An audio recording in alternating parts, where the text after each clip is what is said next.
actually too. I like the food that I ate, but that sounds fucking good.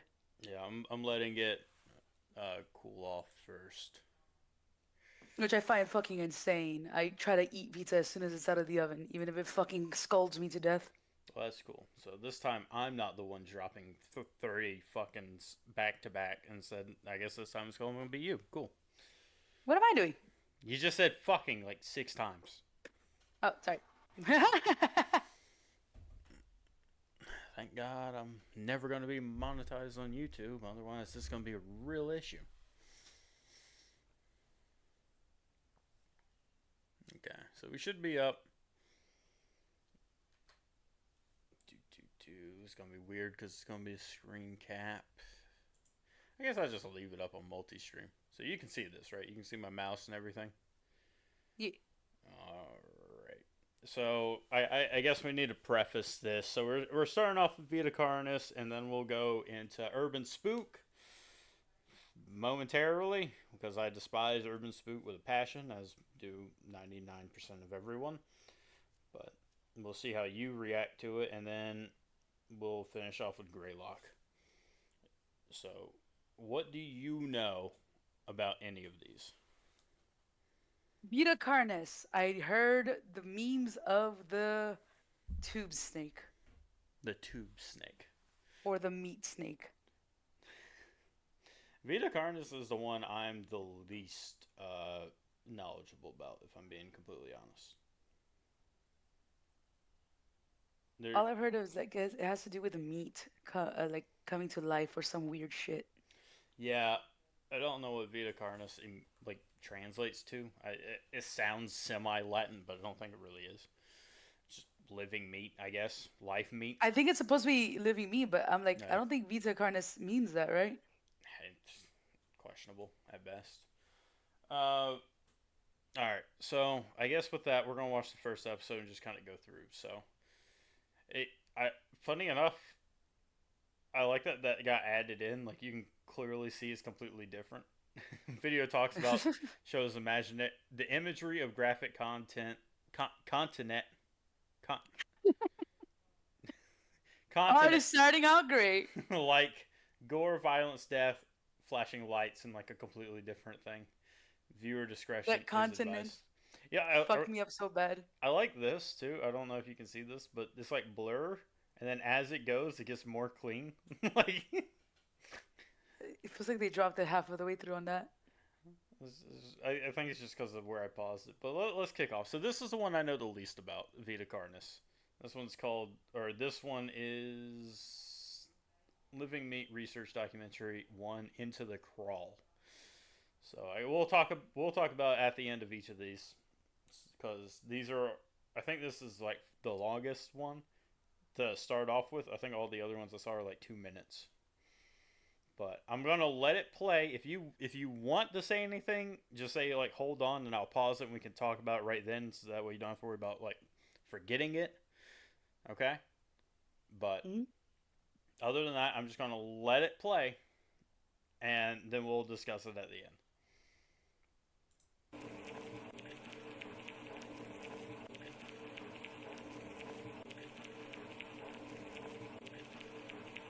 Classified.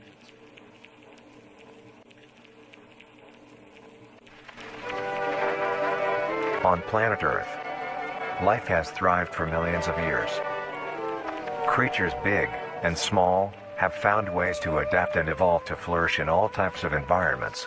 You can hear it, right? From barren wastes Yes. to lush forests, life can be found. Earth has homed these creatures since the dawn of life itself. Only until very recently, things have changed. New life forms have appeared all around the globe and completely changing the balance of nature and what we know about evolution itself. That is why we, at National Living Meat Research, have been studying these new species, trying to help educate everyone about these creatures and their wondrous ways of life. First, what are these new life forms? Since their explosive arrival across the globe in 1931, there has been much debate on what these newcomers are, and where they came from. Are they extraterrestrials coming to invade Earth? Or are they demons who come from hell to purge humanity? from what our scientists have discovered. No. The origins of these creatures are solely to Earth, miraculously out of nowhere. We don't know why or how, but one thing is for certain, Earth is now their home. What these creatures are is mysterious and still not well known today. But here is what we do know. Sorry, let me do He said this. what we do know, not what we know. I want to turn on captions. Sometimes some shit gets hidden in captions in these things. I sometimes love that, and I also find that really fucking annoying at times too. Have you experienced anything like this before, like the YouTube horror stuff, like, at all? Only from Crypt TV, but not anything like ARGs that require mystery solving. Okay, so there are three things that you need to know. One is they'll hide stuff in the descriptions. They'll hide stuff in the captions, depending on if they're auto-generated or not. And then they'll also hide stuff in like single frames, so you have to go like frame by frame. Which, don't worry, I can do that. So, but I guess since I already paused it right off the bat, what do you think? You just taking I it know in? that like the little bugs that they have just look like silly little ticks. Yeah. I heard you giggling, and I'm like, why do they look like What? little sticky ticks? Well, it was the size of them. They're like, and then they suddenly appeared, and then they're the fucking size of North America. It's like, I know it's just like a representation, like, oh yeah, they're in this country, but it's just kind of hilarious to be like, and then giant tick. It's like, damn, yeah, that's a problem. Anyway, I might actually pause this and point stuff out in case I don't want to like rewatch the entire thing, because we do have like 21 of these fucking things, and that might get tiresome. So, just as a heads up, I might just randomly pause it if something catches my eye. Yeah. These creatures are comprised mainly of muscle tissue, organs, and bones. They greatly resemble animals with no skin, or store-bought meat. He said animals, but it said mammals. Resemble mammals without skin. Resemble animals. It says without skin or raw meat. Okay, but it's made of muscles, organs, and bones. I'm like, raw meat includes muscle and organs. Because of these characteristics, they have been named accordingly as Vita Carnis. The Carnis species consume decaying, organic matter, but their main diet is composed of raw meat, not including their Carnis relatives. The Carnis only appear in places where there is an abundance of crawl, which leads to the first creature of the Carnis species, the crawl. The crawl is a growth of meaty tendrils that closely resemble the small intestine, the only difference being the dark red coloration. These tendrils grow in a similar pattern as vines, mold, or fungi. A primary stem structure is the host to divisions of other, smaller branches. In each tendril contains a variety of veins, arteries, and other similar organs used to transport nutrients absorbed from its surroundings. The ends of these tendrils are equipped with organelles used to absorb water and organic matter necessary for growth. The source of these organic materials is mainly found in dirt and soil on surrounding surfaces. Using its root-like tendrils, it absorbs the material and processes it into usable energy. Although, the crawl also obtains energy through another means. Using a sophisticated form of photosynthesis, the dark pigmentation of the smaller branches is ideal for absorbing sunlight, and therefore allowing solar energy to fuel the crawl's growth. Because of its efficiency, it thrives in almost all types of environments, easily allowing it to spread across the world, and can be found pretty much anywhere. Its recent inclusion in the ecosystem has caused many major changes in nature's balance. One may assume that the crawl's presence may outcompete any other competitors, but due to its unique life cycle, where old branches fall off and decay into nutrient-rich compost, all forms of life seemingly flourish instead. The crawl's abundance grants plenty of nourishment to all animals, from plants feeding on the decayed crawl, herbivores thriving on increased plant population, and carnivores feeding on both the abundant prey, and are able to eat the crawl as well. The presence of all these animals leave behind waste, which will be broken down and consumed by the crawl, and the cycle begins again. This form of symbiosis leads to an environment where all populations thrive. Humanity also uses the crawl to our advantage. Because of the supernatural rate of growth and its richness in nutrients. Alright, so real quick, I want to say that I find it super interesting that the crawl apparently do not consume, or not the crawl. It says that the Vita Carnis do not consume each other, right? Mm-hmm. So I guess the crawl is the exception to that, because it just takes stuff out of the ground. Because it said the other Carnis is like it eats meat, but not from its own, like each other. Which is just confusing. Also, it looks like there's somebody behind there. Yeah, like right there. Yeah, you see it? Yeah, I don't know what that is. I don't think that's the thing. But let's see. I saw like a little. Oh, radio tower. See, like for a single fucking frame, radio tower overgrown with crawl. So I guess it like blocked out the radio transmission.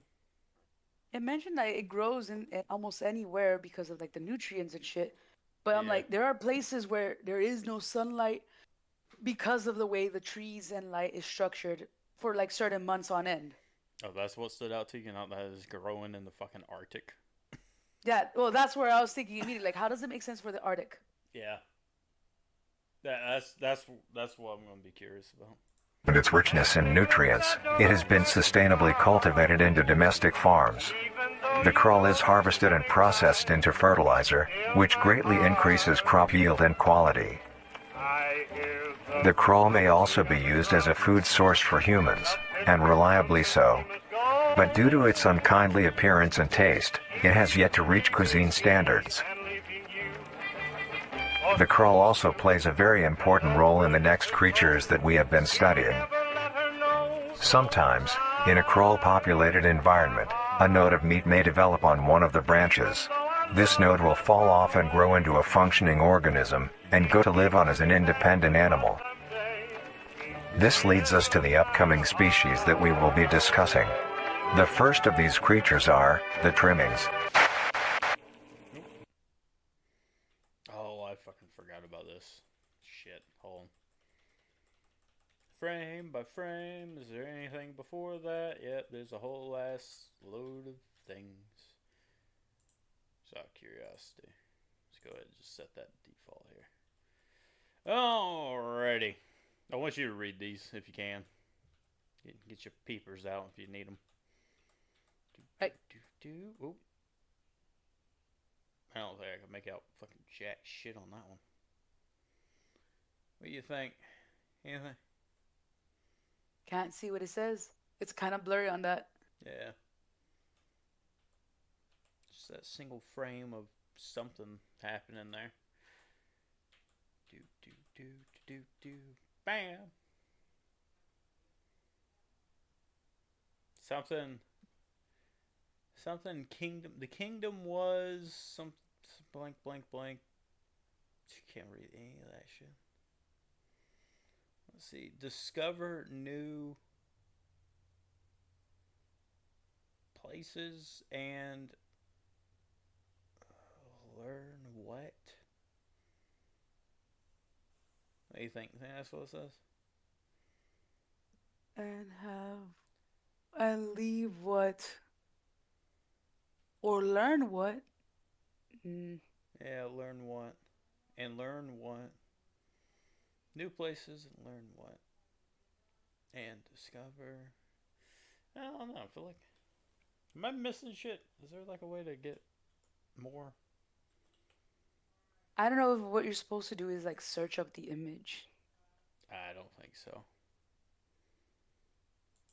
Do you think the comment sections already have the pictures in there? Probably, but I don't want to go there. It'll probably have a whole bunch of spoilers for later on. Oh, that's fair. Alright. So, there you go. There's first episode. What do you think? Right off the bat, anything? I Maybe. It has an interesting premise. Hmm. The thing that loses it immediately to me is the fact that it's spread everywhere. Mm. And I'm like, stuff like this, every time I hear like anything for horror that it spreads everywhere. It's not that terrifying if you have an epidemic like that. Well, I think the interesting takeaway, all right, you're just gonna have to involve yourself in the world. You just gotta take some of this at fact, like face value. Mhm. So we know that this is a restricted video. No one's supposed to be watching it unless they're authorized. Yeah. So this isn't like public info, which is odd because if it spread everywhere, you think the public would all know about it, and it wouldn't be like secret classified. Also, I just like that the description of it just appeared at 1932, like it just happened. Like, you sure about that? It just kind of just like, oh yeah, it wasn't around, and all of a sudden 1932, bam, everywhere. Like no idea why. And like if you're gonna have it like established like that and nobody is panicking and stuff, I just find it weird. Yeah,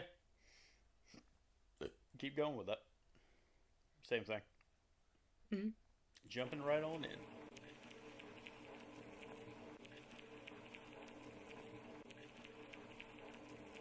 I guess I don't need the Tucker cam on. The trimmings. Sucker it. Trimmings are small animals that resemble skinned raccoons. They are commonly known to have a plump body, round head, small eyes, nose and ear holes, and an agape mouth. They are Oh, look at that fucking face. What the hell? Yeah, no, compared to what they showed us before, these cute little ticks, like hee, this looks really fucked up. Hey, they gave it a human face to make it unnerving too. I don't know about human. It looks like a fucking terrapin. Therapin? Terrapin? You not know what a turtle? Oh, turtle. Yeah. Yeah, terrapin. So I feel like I should be able to read these, and it's bothering me that I can't. I'm wondering if it's just really bad quality. Quality. God damn, I can't speak at all this month. Yeah, those yeah, Shut the fuck up. I quetzalotl. didn't say it with a Spanish accent, you Yeah. cunt. Goddamn quetzalotls. Yeah, so it says trimming anatomy 77% something. No idea what the fuck that says. Curious though. And body and flesh. Something. Alright, anyway. they are also equipped with a diversity of limbs. Muscle and something. All individual trimmings are unique, each with a different body shape, number of limbs, and other characteristics. One thing they all share in common is that they are made mostly of meat tissue and are a maximum of 20 centimeters in length, no larger than a basketball. Its life starts with its separation from the crawl. I'm sorry to stop this. Get back. Goddamn. I stopped it way too late. Look. Nope. Can I say how weird this is? Yeah, you could. It's drawn really weird. Like the reason I laughed in the last video too, by the way, was if you saw the way the dog looked too, looked really fucking off. The dog? Skinny, really tiny little legs and this, and then like you see the human and like his calves are pointed out really weird, What like dog? haunches. What dog are you talking about? The wolf from the last picture, where so the cycle of eating, like Oh. yeah. Well, that looked like a cartoon wolf. This looks like the fucking. What's up, Willie? This looks like the dark ones from fucking Metro. Tell me it doesn't look like the dark ones from Metro. Alright, so like you got the human head, but the arms are just like a little bit too long. Like that's almost like to your knees. And then Yeah. like what the like it's like hooves or some shit. That It- man did not miss calf day. No, like that's not where your calves go. Not like It's not. that. They legitimately look like the dog. On the heel of dogs, you know how they got like that little Mhm. bump? That's what that looks like. It looks like hooves or something. Anyway, I just thought that was interesting. Its life starts with its separation from the crawl. It will wonder to find anything that is edible and able to consume. Although it is an omnivore, being able to hunt meat and forage for plant matter, trimmings are almost entirely scavengers. Their diet consists of rotting plants and meat, including, but not limited to, fruits, vegetables, roots, seeds, insects, and deceased animals. Although its appearance is unsightly, it is a cowardly creature. Oh, Jesus. When someone comes in during your break time, ah! Yeah. Well, then we're watching. I told you we're watching 3 different ARGs. We're gonna do a little bit of Urban Spook. This is the Vita Carnis one, and then the other one's Greylock.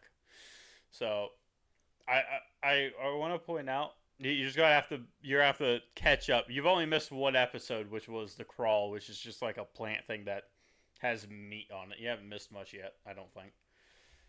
So just sit back and enjoy this discovery with us.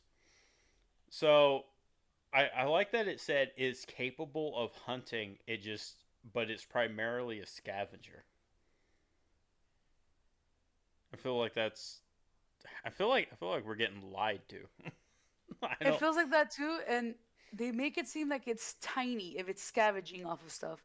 That thing looks kind of like the size of a medium dog right there. Yeah, that's big.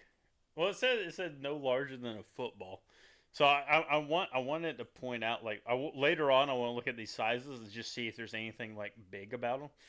But it's so interesting that it says it has the ability to hunt, but it is primarily a scavenger. Like, what do you think it hunts? Also, like, I want to know if this creature somehow, because it comes from the crawl. Like, do you think it kills shit and like brings it back to it? Let's find out. Only fleeing, screeching, and hiding when threatened.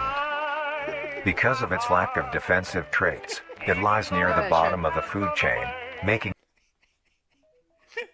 Sorry, my alarm's going off. I just find it fucking hilarious that it's like, if disturbed, it flees and runs and screams. like you got one inside like your garage. You open the door and you're like, what the fuck is that? Turn on the light. You're like, oh shit, what the hell is that? Anyway, this is that wolf thing you're talking about. Look at it, dude. I don't know. I feel like the rabbit. I feel like these are all like cartoony. That one leg though looks odd compared to all the other ones. Yeah, it is kind of like SCP shit. I'll have to go cut that pizza here in a little bit and come back. After this video, I'll run out and grab it real quick. It easily overpowered and picked off very regularly by predators. Naturally, its population would eventually die out. This is not the case. Oh, there's something. Hold on. What was that? Mass trimming infestation. Estimated 400 plus trimmings gathered under a large abandoned satellite dish. The something 1 2 is fucking, I can't read all that. Seriously, one fucking single frame. I feel like I'm supposed to be able to read that. The reason one. Trimming this way is. I can't make it out. Anyway.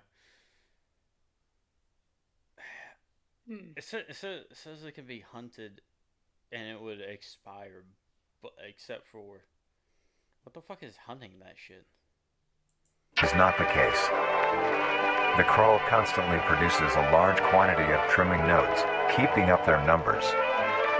Naturally, trimmings can be found wherever there is abundant crawl. Trimmings grow at a decent pace, reaching maturity at around 7 months, having a maximum lifespan of 2 to 4 years. Although they are plentiful, humanity has no proper way to implement trimmings into society. Their overabundance has even considered them. Ooh, that's creepy. Ooh. Uh, What the fuck do they do? Like what? Why is the crawl just pumping these bad boys out if they don't do anything except for being hunted? that's what I'm wondering. If you eat these, do they infect you? Mm. I feel like these. I gotta figure out what the relationship between these things and the crawl is. A distraction? I don't know. I feel like. Alright, so we got the crawl taking over like cell towers, right? And then we also have these guys hide like. Alright, so there's tons of them. Like they're just swarming over shit. And he's. I, I feel like they gotta be destructive. They have to be doing something. Hold on. We got a little bit more left. Maybe it'll come out. Them pests. Due to them digging through trash bins and making excessive noise at night. Besides all of this, some people still keep trimmings as pets and relatively domesticate them. Nuisance or not, trimmings are a wondrous creature. From their plentiful numbers to their skittish nature, they are truly a thing to behold. The next species on our list is the meat snake. The meat snake. yeah, this is what I was like. Hmm. I can't read that. Something storm. The boat and the royal family met. You can read that? Kind of, not really though. A great storm, and then. Am I supposed to be like? I feel like I'm supposed to be able to read these. I really do. It's pissing me off. I can't. Mm-mm. All right. We'll just have to play a game with the fucking pictures. I guess we're playing Pictionary now. So because I can't read any of that shit. I feel like I'm supposed to a great storm. Something. Anyway, big shipwreck. There's the kid. Or somebody in the water. There you go.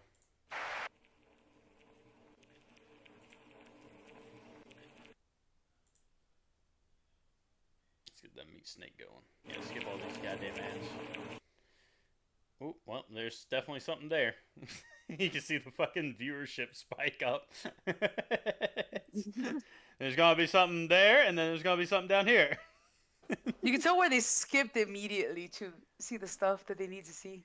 I think that's like the single frame parts are at those points.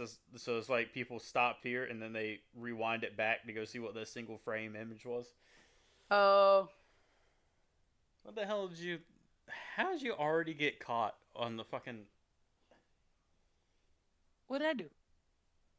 It held for sex words. Fucking the meat snake. All right, let me go grab this pizza. I'll be right back. Hey, tell chat what you think so far. Catch William up on what he's missed.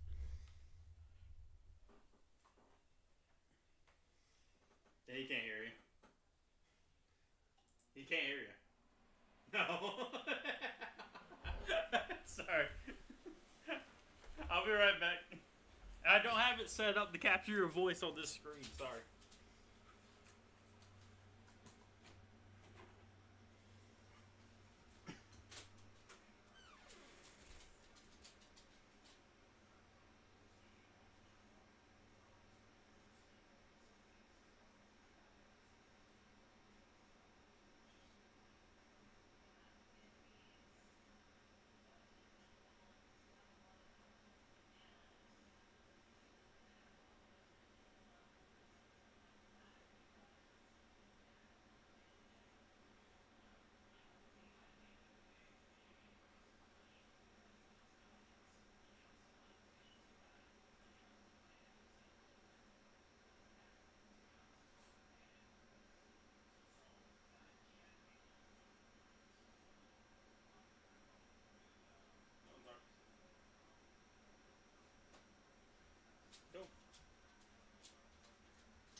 Okay. You ready? Yes. Yeah. So, William, this isn't supposed to be scary. You're supposed to be wanting to dive deep into this world and understand the lore of what happened. So just enjoy it and shut the hell up. Snake is incapable of consuming a healthy, living organism. The meat snake allocates its food by using a tongue-like organ covered in sensors to touch and feel its environment. The sensors catch particles of decaying meat, notifying the meat snake that there is food nearby. This process shares many similarities to regular snakes, hence the meat snake's name. Once it locates the corpse, the meat snake will open its jaw and swallow the entire body whole. Once the entire body is consumed, the meat snake's stomach will release a variety of chemicals. Some will break down soft tissue like skin and the connection points between muscles. Others chemicals will then ferment and preserve the tissue to keep it from breaking down for as long as possible. After that, the remaining flesh and bones will move along the meat snake's tract and slowly be implemented into its own structure, extending the meat snake. Okay. Unsatisfactory parts like skulls, pelvises, hair, and fingernails will be excreted. Keratin. Speaking of skulls, the meat snake will take the skull from the consumed organism and use it as its own. Each meat snake has its own skull, each corresponding to what that one has consumed. During its lifespan, it will swap or replace these skulls if needed. A meat snake's lifespan depends entirely on how much a meat snake consumes. The longest one has lived for was 28 years. The meat snake has no predators and is immune to disease due to its preserving chemicals. The only significant ways a meat snake can die is through starvation, burning, or complete destruction of the meat snake's membrane coating. Interestingly, the meat snake is the only member of the Carnis family that is able to reproduce. When a meat snake reaches an excessive size, and is in the conditions to do so, it will commence mitosis, splitting itself in two. Then the now two meat snakes will go on their separate ways and live on as two distinct organisms. Meat snakes can only be found in moderate temperature climates, not too hot, not too cold. Their population depends entirely on the amount of corpses available. Where there is death, there are meat snakes. Humanity will use them to our advantage. Meat snakes are a very efficient and clean way of disposing of any meat products.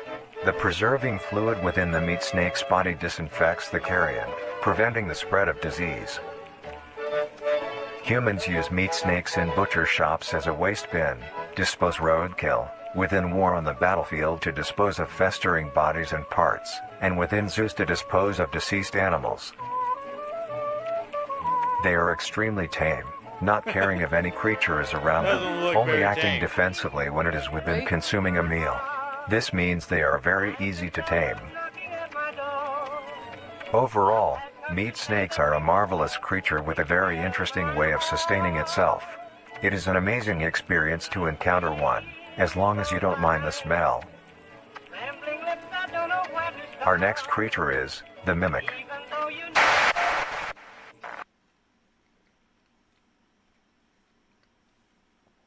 Alright then. Okay, maybe I keep getting this caught at the wrong times. How do you... I feel like maybe I'm skipping too much. It doesn't seem like you are, though. Oh, like I think I just got like the wrong timing. Alright, see, like that's all we can see, right? Mm-hmm. And if I just jump it back. Our next creature is the mimic. So let's see if we skip it from here, if we get a different visual. Like, I feel like it's on such a fucking, like, point blank.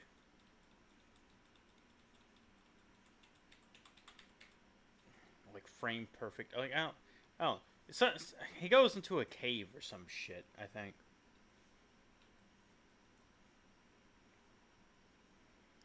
I think I see what you mean now. It looks like something is going towards a cave. It's like a blue outfit. I'm gonna Google this shit. Hold on. I I'll move that over here so you can't see what the hell I'm typing. can. You can? Oh yeah, you can. You can. Yeah, Vita I look Carnis. away. Let's see. What would I even type in for that? Art? No, not art. Clips of the monsters or something. Let's see. Story pages? Vita Carnis story pages.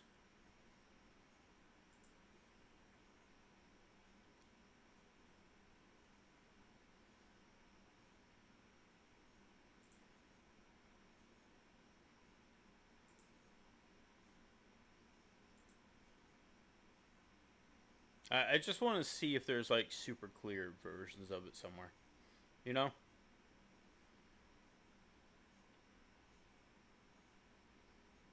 Like stuff where you can really read it.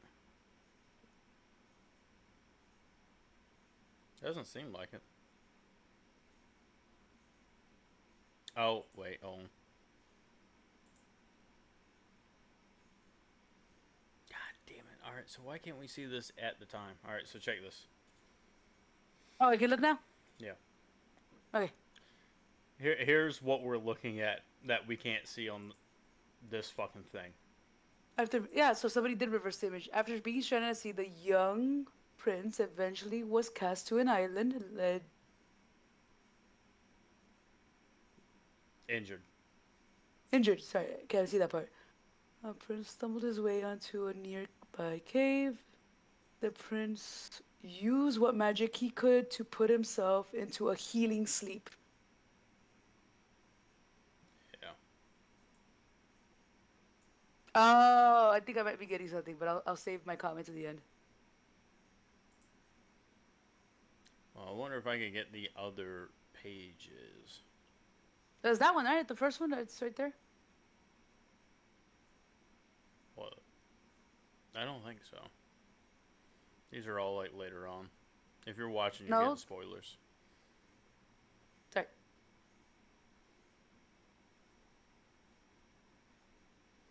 Fuck it.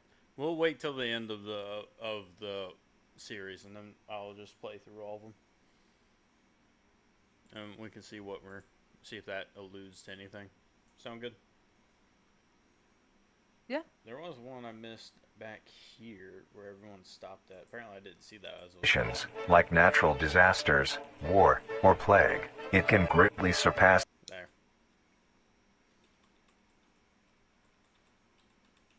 I wonder why I can't fucking see these. Largest meat snake ever discovered. During a sweep underground Settlements made during the war, a impressive sized meat snake was discovered stuck inside an underground railway. The beast was measured a total of 40 meters in length. It is believed that bodies gathered during the war were fed to the creature, causing it to reach the unbelievable size. Cult activity. Interesting.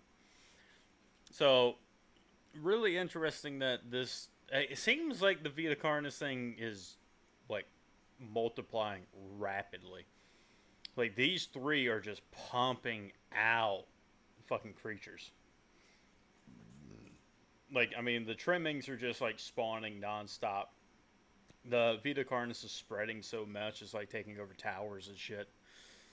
And then this, I mean, it's just any meat or anything on the ground, it fucking spreads by mitosis. Anyway, so here's going to be the fun one, the Mimic.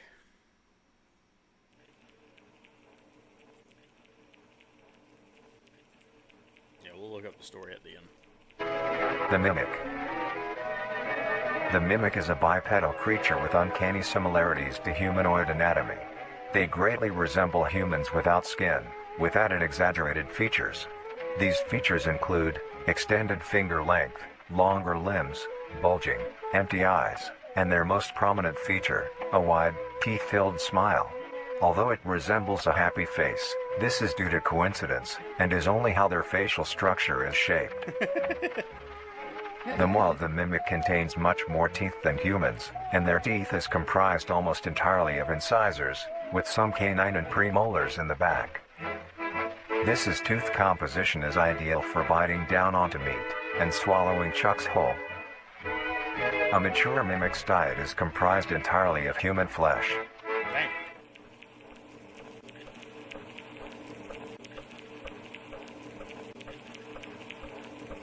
Because of this, they are found solely around human-populated areas.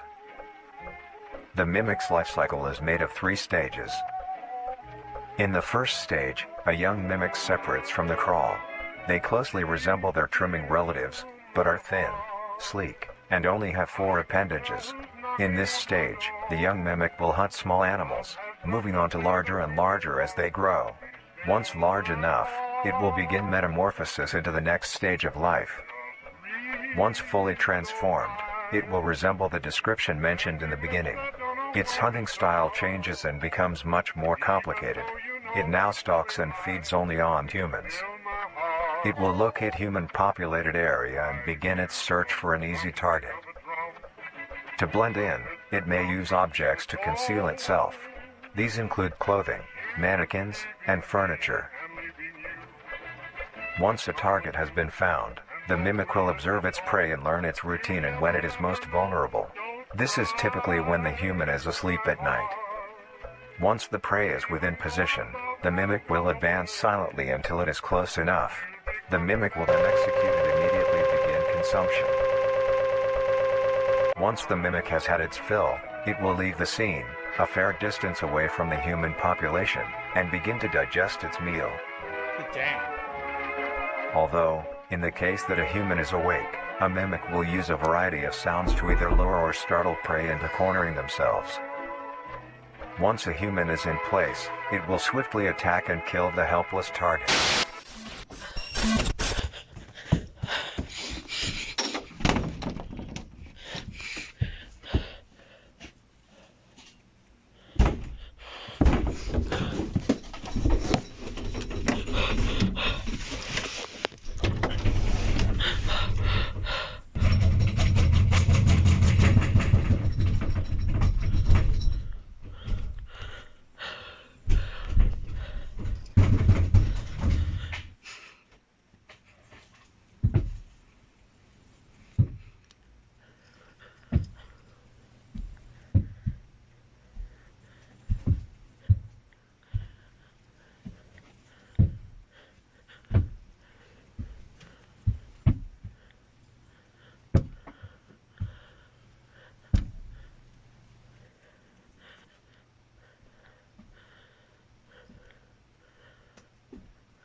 Stab him in the The hand. next stage of the mimic's life cycle has 2 potential morphs it may develop into.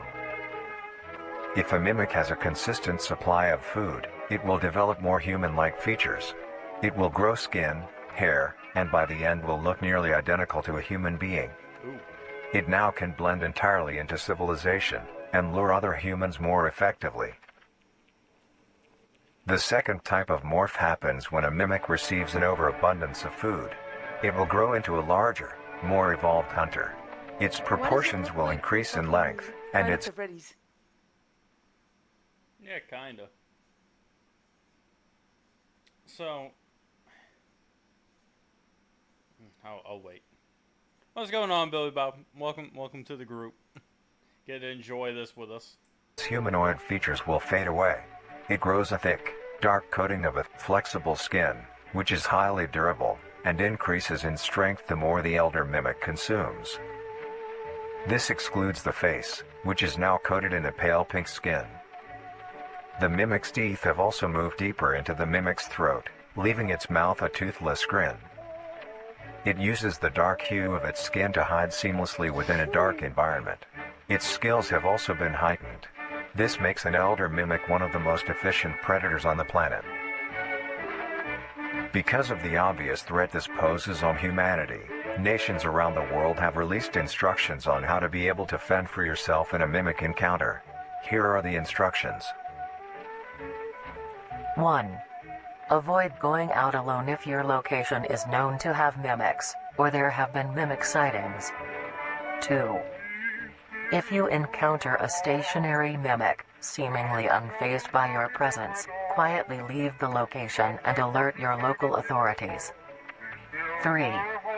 If pursued by a mimic, get yourself into a position where you are able to flee. Mimics will rarely attack if a person has a clear escape route. 4. In the event that you have been cornered by a mimic, roll into the fetal position, protecting your neck, face, and vital organs from attack. Make as much noise as you can to alert any other people. 5. If you have a weapon, do not use it. A mimic is fairly resilient, and any strikes or shots on a mimic is not effective enough to bring it down in time. Instead, use it as a barrier between you and the mimic to block any attacks. 6. In a situation where a mimic is hunting in the immediate area, and is not aware of your position, hide somewhere low, like under a bed or behind other furniture. A mimic will not linger too long to search for prey, and will move on. Be safe, and avoid any encounters with a mimic at all costs. Next up, the Harvester. Huh. So, well, yeah, things are going well, Billy Bob. We're just exploring a few of these YouTube horror things. So, what'd you think? There was a part where it says that it'll do like noises and stuff, and it fucked with my head because very briefly, I don't know if you have it, if you could hear it. Not that part, but like where it mentions that I know it'll what do you're talking noises. about. Yeah. Go ahead. Yeah. You could hear what sounded like a knocking at the door, like. Yeah. Yeah, it jolted me at the time because it was pretty well done. It's so very faint too, so if you're wearing headphones and stuff, you really do things like, was somebody at my door just now kind of thing? That shit was not faint in my ears at all. That shit was loud as hell. Well, then again, I'm not the one streaming this, so I'm just watching. Yeah, no, you're over there playing with a low volume. Bitch, it's still headphones. Mimic locked inside home after owner escaped. I like that both of these are like, yeah, the owner escaped, totally. Mimic locked in home after owner escaped. I don't know. I do wonder about this elder mimic thing, because it says that it looks almost human. Also, I really like the idea of it just like chilling inside of a fucking furniture thing. Like it just is your ottoman and just fucking mauls you. That's what I love about it. Like, if it's a mimic, it's supposed to mimic things, right? But what I hate is when it mentions that it starts to look more and more human, and then they show you what an elder mimic looks like, and I'm like, that doesn't look more human. Well, it said if there's an abundance of food. Not sure. So if it feeds the right amount, it looks human. But then if it gets an abundance, whatever the hell that means, then it. All right. Mimic has a consistent supply of food. It will develop more human-like features. See? It will grow skin, hair, and by the end will look nearly identical to a human being. Which I wonder if that's kind of what this fucking thing is. Like, or I wonder if that's what made these videos. The one that's telling you like about all the crawl and all that. And it's like, don't worry, they're perfectly fine. They're safe. I wonder if they're the end part of this. That's what I'm wondering as well. Like, it's coming from something, right? And since people are already harvesting it, using it for farms and so on, then they're using it for war. It's just getting smarter and smarter. Won't it start doing the same thing to us? Is what my head was going to. I don't know what the actual rest of the story is, though. I just wonder what does it mean by abundant? Like, how would it get abundant food source? I wonder if it's like this is the thing that they kind of could have mentioned. It's like, if they say an abundance of humans, like, I'm thinking of easy targets, homeless population, wherever there's places that have a larger amount, maybe. Well, it says it doesn't like to attack out in the open, and it doesn't like it when there's people nearby. It's so weird. How in that criteria, like, what does it do? Harvesting the fucking, like, lighthouse keepers or some shit? It now can blend entirely into civilization Fucking and lure other housekeepers. humans more effectively. The second type of morph happens when a mimic receives an overabundance of food. It will grow into a larger, more evolved hunter. So it sounds like the main purpose of it is to blend in and be a part of society. But if it's hunting extremely well, then it'll turn into a hunter. Here's the thing, though. It didn't really give an example of the mimic voice, did it? I mean, it said it could mimic sounds and make noises, but it didn't say that it... Like, it said it could mimic speech, but it didn't give an example of that. Anyway, where's the secret page? Just see where we're at on that.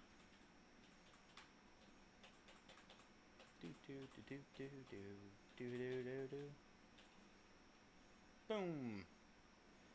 He slept for what seemed like forever. As he slept, the land around him changed and grew. It was unrecognizable from when the prince first arrived. But the sleep still needed time to heal the prince, much more time. But it kept the prince safe while he rested, guarding... What does it say? Guarding him from the elements as the land changed. I actually had to take off my glasses to read it, which is fucking insane. It does actually say, but the sleep still needed time to heal the prince. It's weird. Sounds like the sleep is like a fucking tangible object. Yeah, he said magic before, and like, is the sleep the Carnis thing? Is it out? That's what my thought was going into, is that it's leeching off of things, feeding him while he recovers or some shit. Yeah, like some type of eldritch being or some shit. Right? Yeah. There's a man or woman being eaten.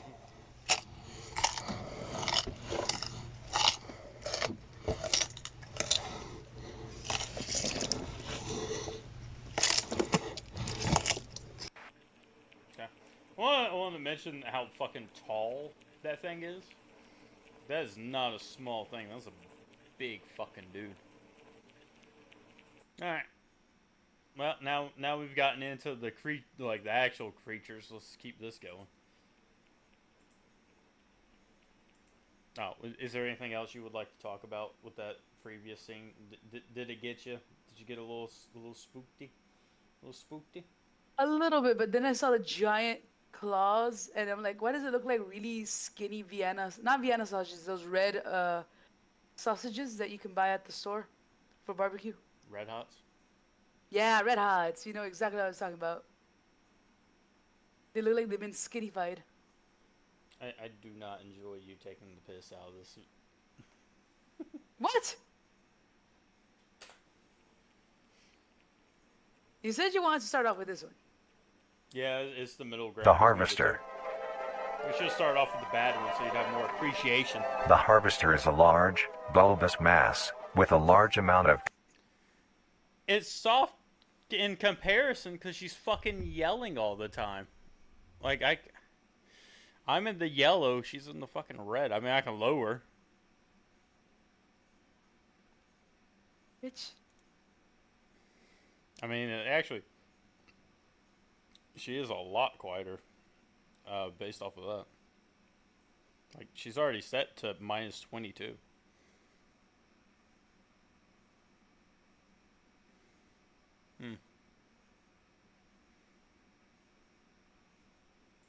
Tendrils spreading from the base. The bulb measures around 3 meters in height and 2 meters in diameter.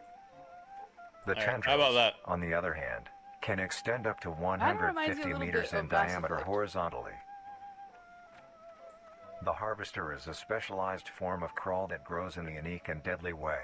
A Harvester is created when a node that will grow into a Harvester, instead of separating, continues to grow. Eventually, it will grow tendrils of its own. It uses the energy provided by its mother branch and expands its reach further. Its tendrils, hidden just below the surface of the ground. The harvester is equipped with two types of specialized tendrils. The first type is bulky and flat. They lie the closest to the surface. These branches are lined on each length of the tendril with spines, extending in the shape of a bear trap. On each side of the branch, those particular spines have a vein that feed into them, that pump two types of venom. On one side, the spines can inject a neurotoxin, which will attack the nervous system of whomever it is injected into, causing sudden paralysis. The other side can inject an anticoagulant, which when injected, prevents blood cells from clotting. Whenever a large animal moves across the area armed with these tendrils, the branches will clamp onto the animal and thrash violently. Once the prey has been injected with both venoms, the tendrils will rest and the prey will immediately collapse. The animal will be unable to move due to the paralysis, and the wounds caused by the thrashing spines will not stop bleeding. All the prey can do is lie patiently, until succumbing to blood loss. Once the prey has bled out, the second type of tendrils come in. They lie below the spine equipped once. These branches are thin, but very sturdy.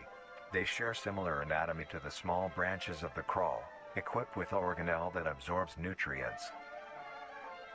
These tendrils sense the blood, and move their way to the surface and begin to absorb the vital fluid.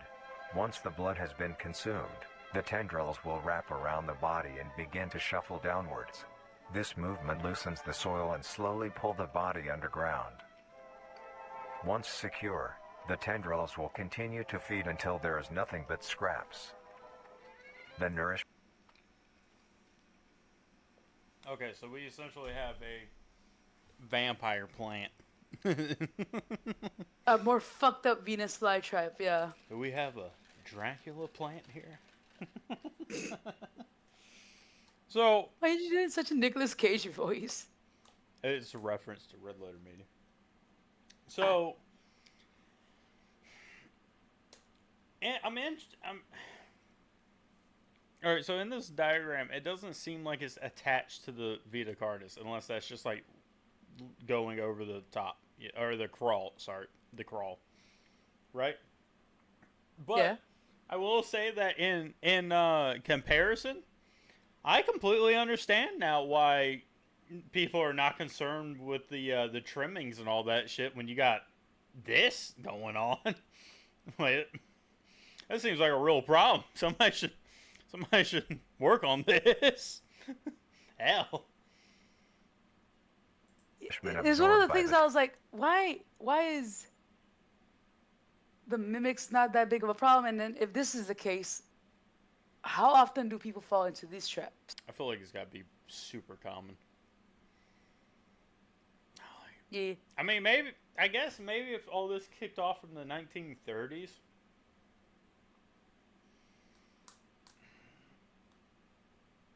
I don't know.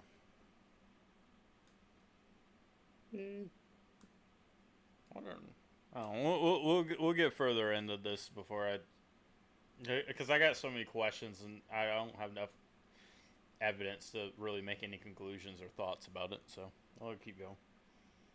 Tendrils will be sucked back into the main bulb of the harvester. This bulb houses all the vital organs and the venom glands that pump into the spines. That thing's fucking huge. First off, that's that looks like 8 foot. Like, It just looks so familiar. What does it look like to you? From a video game, there was like a weird meaty flesh sack. Oh, you know what? Not Silent Hill, actually. Borderlands 2, the things that the little pupas sit in, remember? Talking about the Varkin? In Borderlands 2? The Varkin. The Varkin, yeah. Okay, kinda, I guess. Bitch, I will gladly pull up a picture of it right now.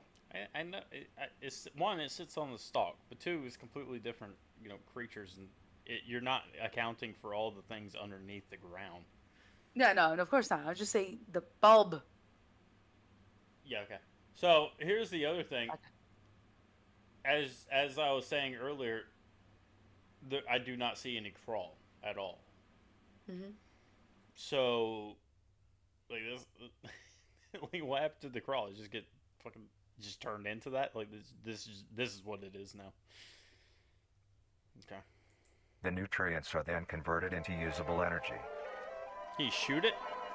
The remains underground decompose, providing a rich soil, Like a true causing American. very Can you prominent plant growth, like you could which shoot it. then attracts more animals. shoot it? A strange behavior the harvester displays is its choice of diet. The spines will only activate on larger animals, allowing smaller ones to pass by unaffected. Oh. The spines will also not activate on some species of bird. There are a couple theories as to why this happens. One, it could be that attacking smaller animals would cost too much energy for what they get in return, making it not worth the time.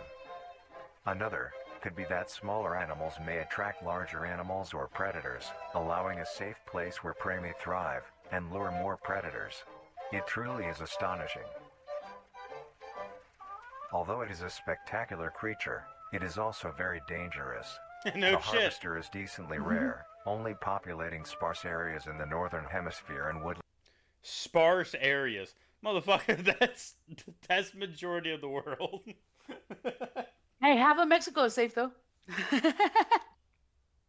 I don't know. I call in the question because it just happens to not cover Mexico, but still in South America. I don't know. But we don't talk about that area. Also, I like that it's like in sparse areas and wooded zones, and it's like you got fucking Middle East. Like Yeah, no, I was like, Middle East, you got China, India got skipped over. All right, whatever, fuck it, whatever. Moving on. Forests. If you are stung by a harvester, there will be no way of helping you, being that there is no cure, and fatality is 100% positive. Oh, the fuck? I saw you.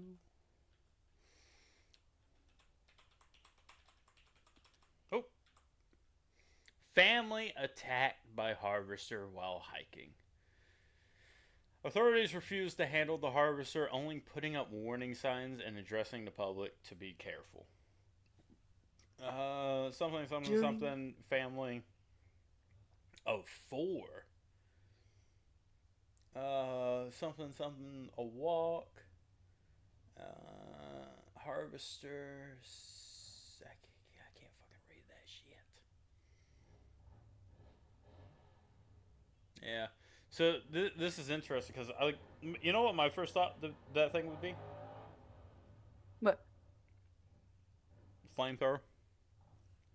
First, That's what I was thinking too. first thought is burn that shit.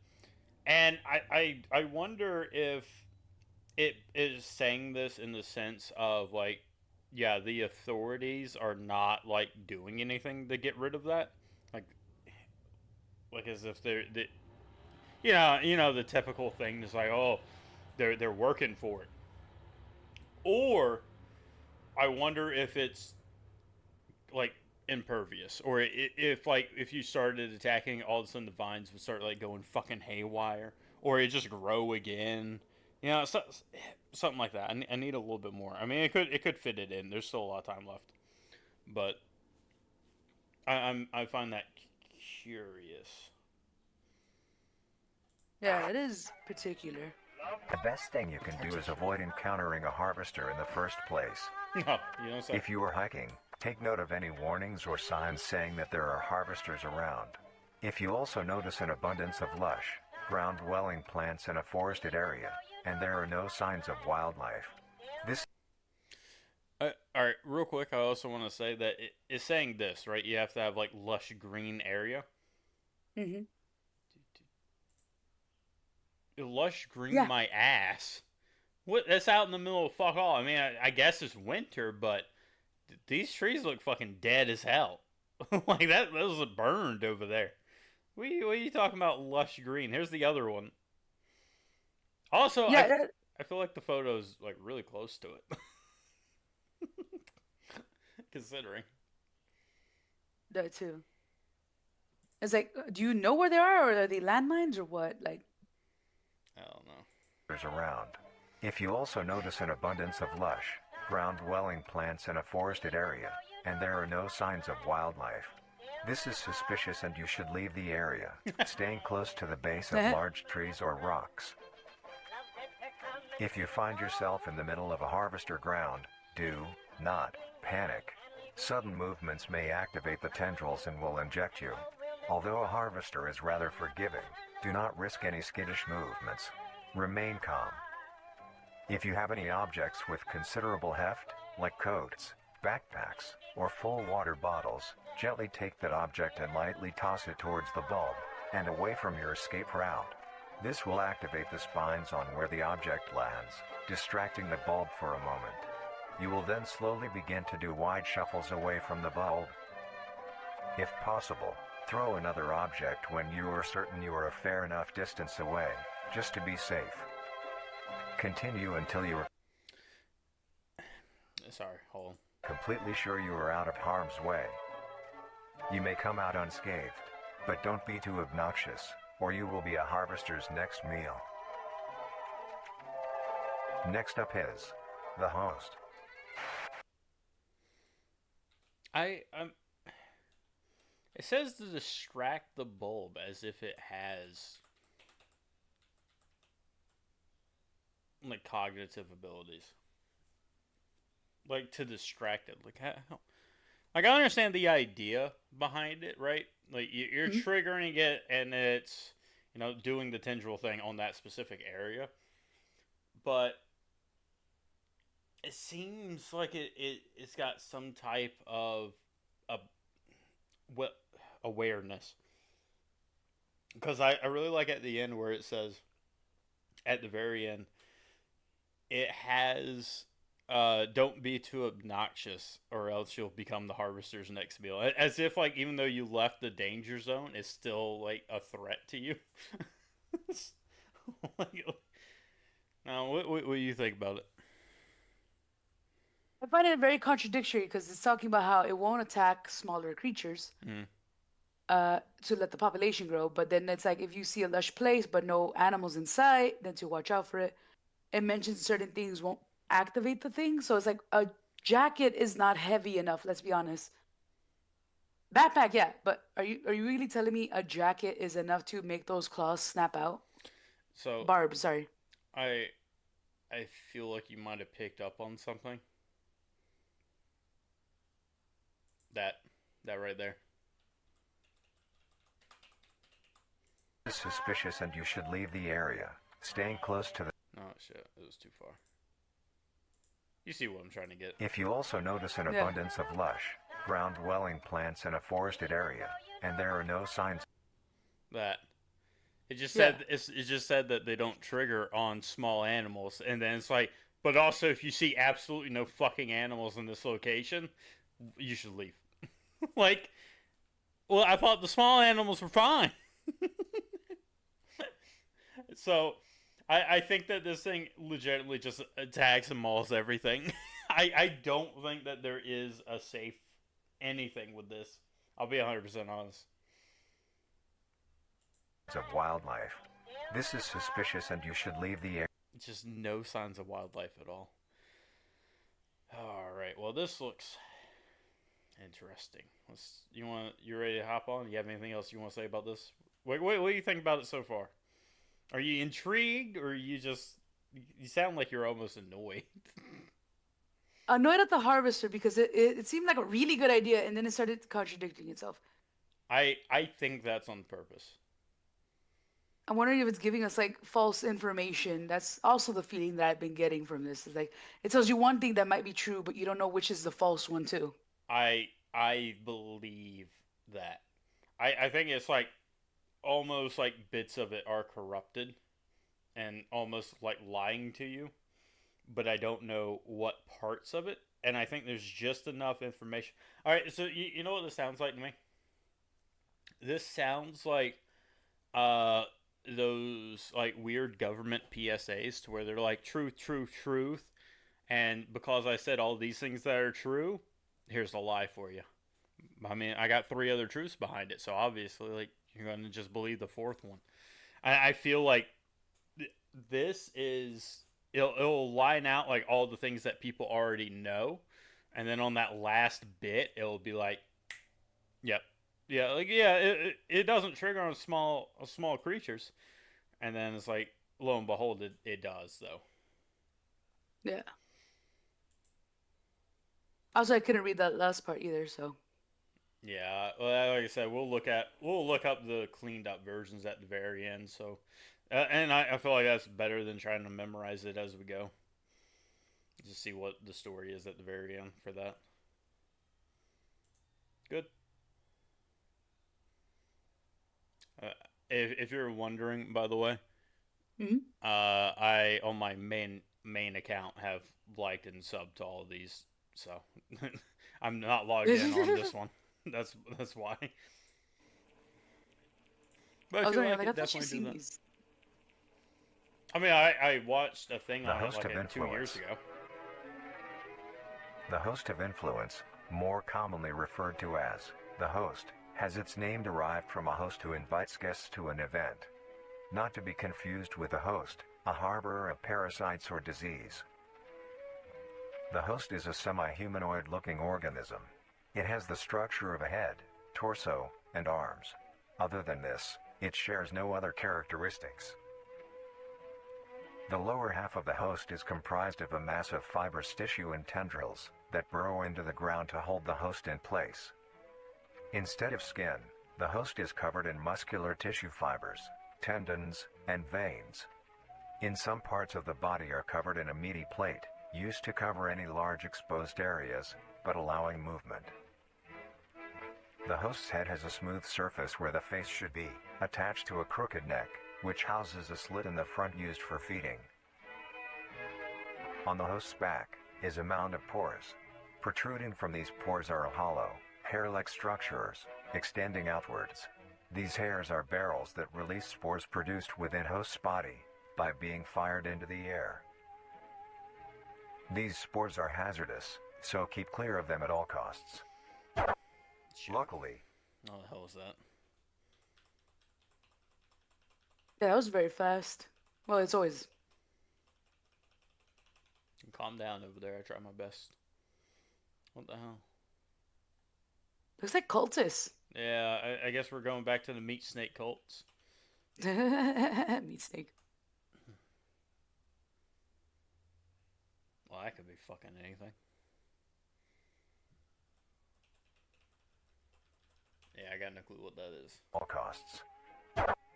Luckily, the host is rare, only found in North America. Oh, great. Obtaining info about the host is a very America! risky and daunting task. God damn it. What the hell did you just say? This is because of their rarity and of how dangerous it is to be up close to one. The spores released by a host is very dangerous when inhaled. A host will release a cloud of spores into the air, which will be picked up by wind and carried great distances. If an organism inhales the spores, the particles will find their way into the organism's brain and infect them. An infected organism will show no symptoms of infection right away, but a couple hours after infection the infected organism's behavior and thought process will change.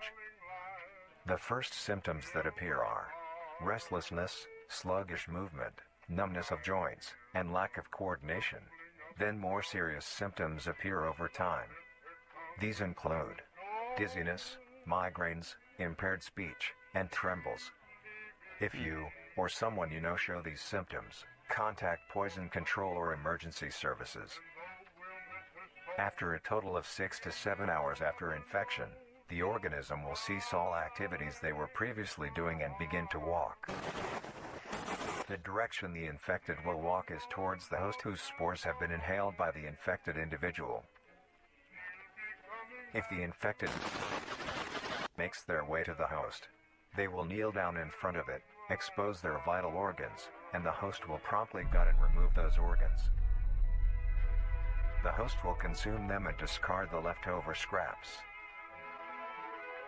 However, if an infected organism doesn't reach the host within a 36-hour span or is treated for their infection, the effects will wear off and return back to normal.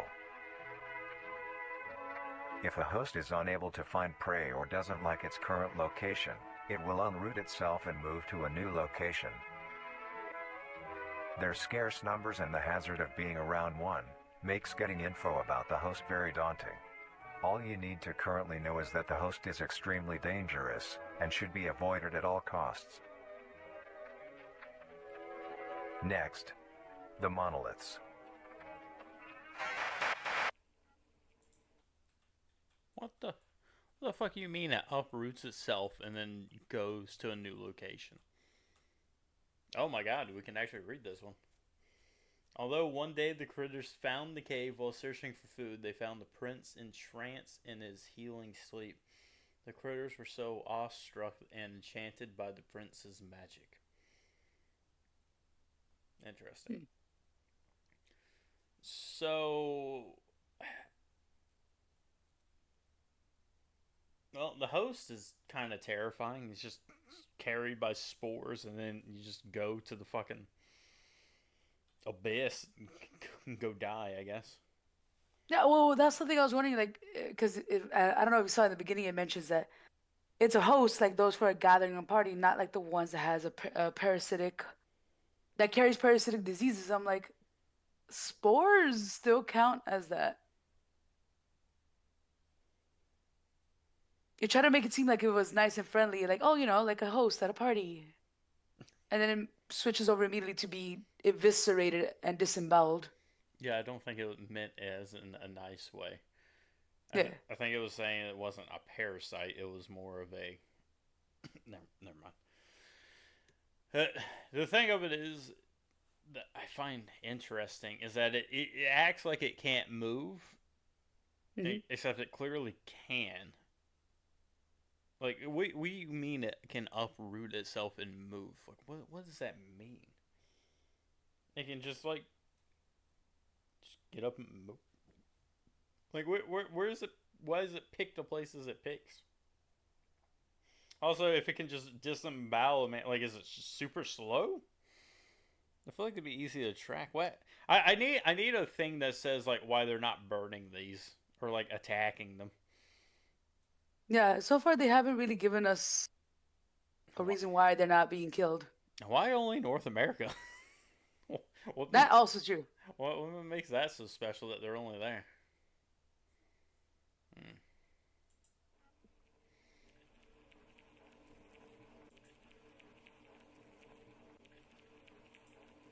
Anything down there? I guess not. Okay, well, at least we're getting to the. I think we're halfway through now. The nitty-gritty. No, we're halfway through. We're about out of the info. The monoliths. The monolith is a very new creature, only showing up in June of 1972, in the area of There are only Somewhere 7 in Canada. monoliths, all of them located in a circular position, 1.5 kilometers in diameter. This ring of monoliths surrounds. Okay. The monolith is a Titanic-sized being, measuring roughly 120 meters in height. Each monolith has 2 trunk legs that are firmly embedded underground. Jesus. The legs connect to a torso. The creature itself is made of hundreds of thousands of meaty strands, tightly woven together to form the structure. These strands end at the neck, fusing into a solid mass of hardened flesh in the shape of an upside-down triangle, with a hole in its center. On each side of the monolith were arms. So that it can disable electronics. Is that what it said? Yeah, EMP pulses. God damn, it wasn't that far. I'm not that slow. Come on, Jesus. Structure top of the body is capable of releasing large bellows of noise, and in one case, an EMP pulse. Something disable electronics. On each side.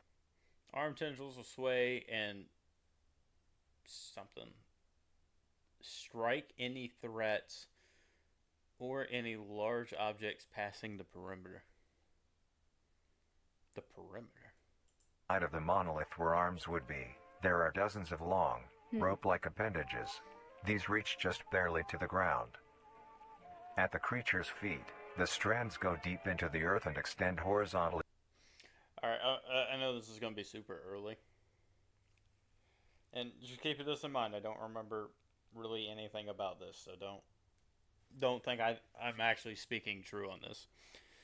So here's what I'm thinking right off the bat. Actually, I'm going to let you say. What are you thinking all this means off the bat? Like, where do you think this is going? First thing first. Hi, Outcast. Second thing, His name is KJ. Fine. KJ. Killjoy. Uh, it really does feel like it's hinting to some kind of eldritch thing, which is like the Prince little mimicry thing. And they're advancing as much as we're advancing to disable us. And the fact that no one's trying to kill these things actively is fucking weird. Like if we're actually being the ones harvested, kind of thing. Mm. Also, who ignores giant monoliths like this? What the fuck are they? They're not the giant great redwood forest, god damn it. So I'm thinking They're not Jaco trees. I'm thinking two parts, right?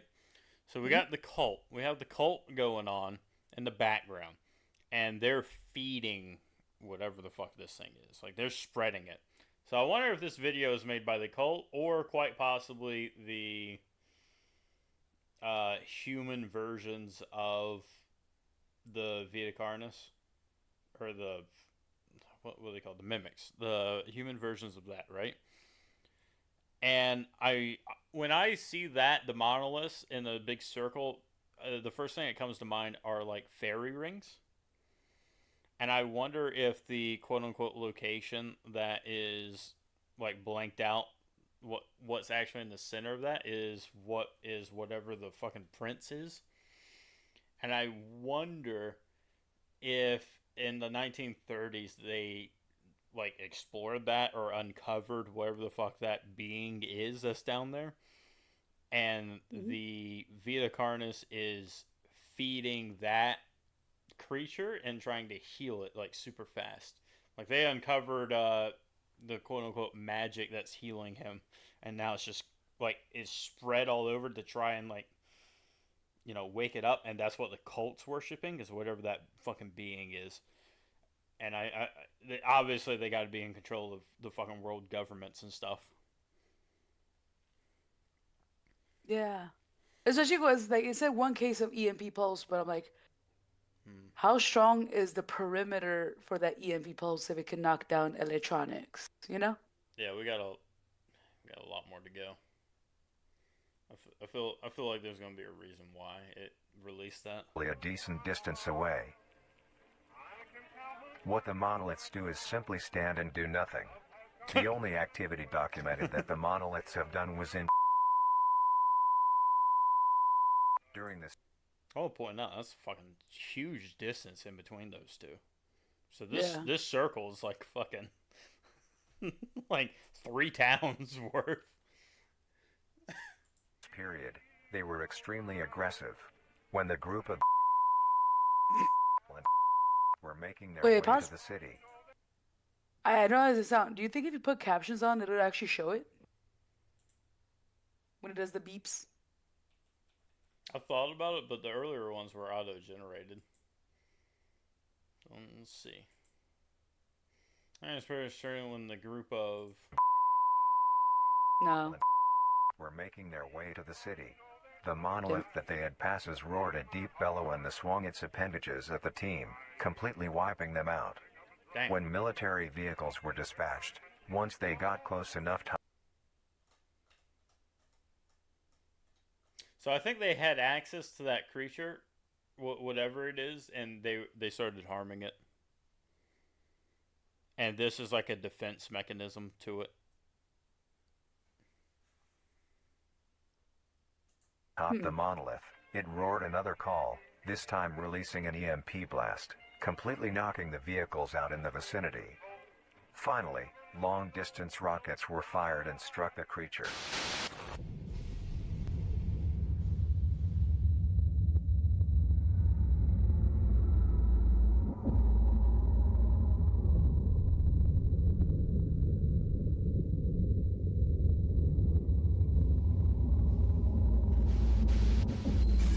Although damaged, it regenerated at great speed and resumed its stance unscathed. Fibrous tissue, when damaged, is something. Is something.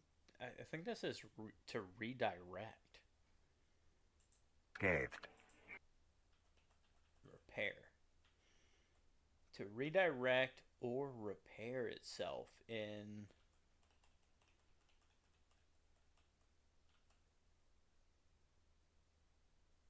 Any idea what that could be? 50 seconds? I don't know. Uh, Something speed? in fair speed. In fair speed. Full speed? I think it says fair. Fail speed? And fair speed. And and repair itself in fair speed. I mean that looks like Fair. I mean that's definitely an I and that's an F. Right? So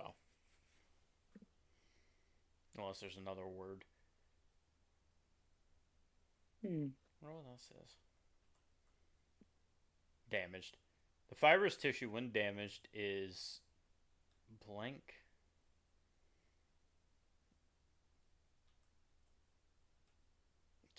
I guess that says regenerate and repair itself in fair speed, which is essentially what that says. All right, cool. Eventually, the area has been fenced off and is now restricted to all. Ever since, the monolith stands silently, now only a grand spectacle of awe and mystery, only adding more questions to these meat beings. See, it's like a fucking research center or something. Oh yeah, that's a big ass facility. I And this is finally, intentional. Huh? Okay. And I remember when I said particular for the harvest? I feel What? like they're strategically placed. Oh, like someone's putting all these things places? Yeah, because from the harvesters, they're only in a certain specific areas, like the forest. Then the hosts are only in North America. Then these monoliths happen to be in the upper, oh, not even upper, sorry, below part of Canada or so. Well, this looks completely dilapidated. Mhm. Uh, what I will say is that I think it's more focused. So, like all the creatures as we go. Random elephant. You're gonna show me a goddamn clean one, or I guess I went too far ahead. So this. So you got Mhm. the world, the world, the upper, Western civilization. I think the same thing for that. Only North America, specifically in one exact area, and I imagine where the fuck that is going to be literally in the like facility or whatever that is. Like it feels like it's the closer you get to the center of whatever the fuck this is, that's where it's more focused at. That's what I was thinking. Like, it feels like it's leading us towards a pinpoint. Yeah, that's exactly what I think it is. this list is marvelous. Okay, well, got all kinds of shit there. Are we able to read this? I think I actually, Uh, I think I can. I can't read that part. The creatures gathered around. I don't know. I just took a guess at that. Who is this creature?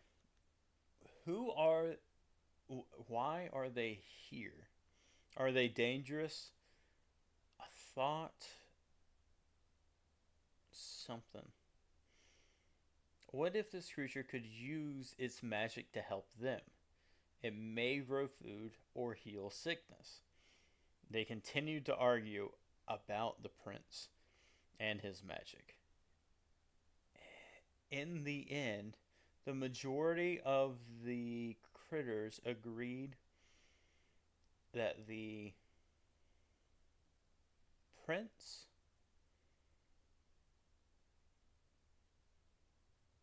I can't read the rest of it was was dangerous, and should not be think it says should not Be meddled with. I guess I don't know. either meddled with or like. I think it is meddled with. Hmm. So they left it alone. I don't know about that. What was that beforehand? Anything? I mean, it's just like a big ball. I will say I wonder that if it's the center. it probably is, but whatever it is, one is a creature. But additionally, they have. You remember a while back we got that one drawing, just a big black sphere. Mm-hmm. I guess whatever that is. Because I had the big black sphere, and then the next image right after that was the cult. Marvelous and majestic world that exists today. It's as extraordinary to have such strange and mysterious beings appear all around us. Thank you for joining us on this journey of exploration and discovery of the lives of these living meat creatures.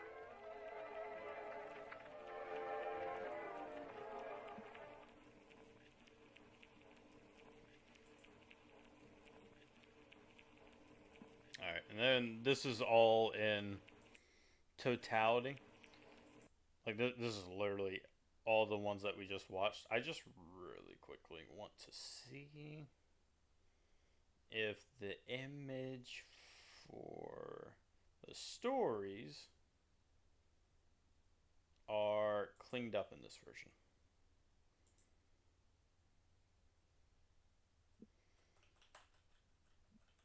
I'm just basing it off of this, that there's stuff in between. AJ, what are you talking about? Oh, I don't know. He posted that up a while ago. I just didn't say anything to it. Is there not something here? Well, it always happens at the very end, doesn't it? Independent animal. This leads us to the upcoming species that we will be discussing. The first of these creatures are the trimmings. Is it cleaned up? It is not. Cool. Alright, well, you ready to look at the Vita Carnis cook at home? Because now we're getting into where it's There's a season 2 trailer. one unavailable video is hidden. Stop going ahead.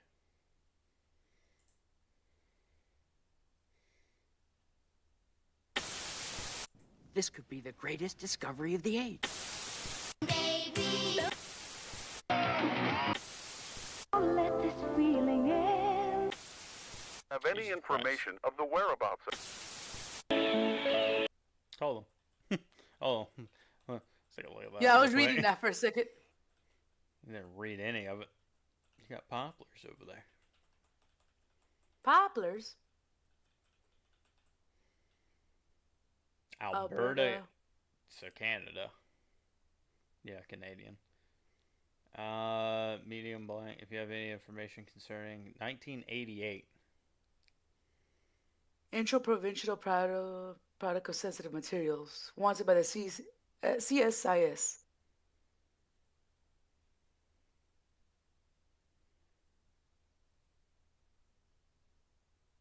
Canadian something. I don't know. I don't know what SIS is. Alright, just remember. Help me remember 1968. No, not 1988. Remember. God damn it. Hold on. When does he go missing? Does it not say?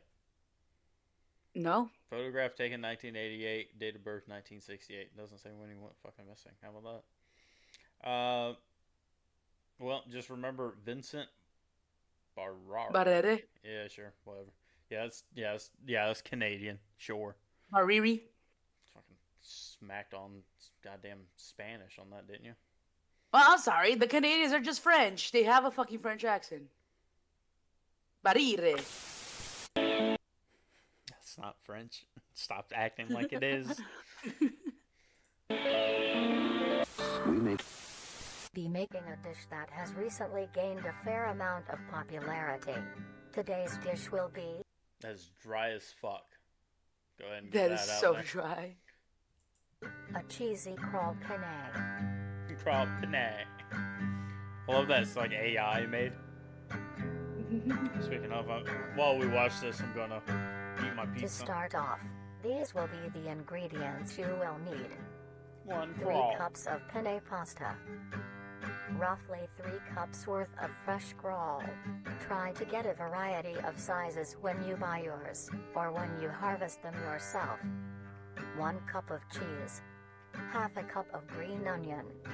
1 teaspoon of salt. 2 tablespoons of Cajun spice. 2 tablespoons of parsley. 1 tablespoon of dill. 1 tablespoon of garlic. A pinch of pepper. And finally, the most crucial ingredient, Nutrier Company's newly released flavor enhancer. To bring out the You want to take a bet with me? The research facility? Research facility, what? Because that looks like the little weird symbol that was circled, remember? Yeah. So I think this is a cult, right? Nutrier Company. I want to say that's going to be the cult symbol because they worship whatever the fuck that creature is. And I whatever this ball thing is, I'm assuming.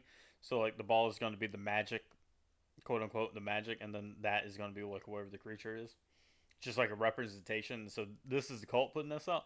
I was going to say, you want to take a bet and say that this is the spores of that fucking the host? I was thinking of that because, like, wasn't the spores orange in the video demonstration? It was.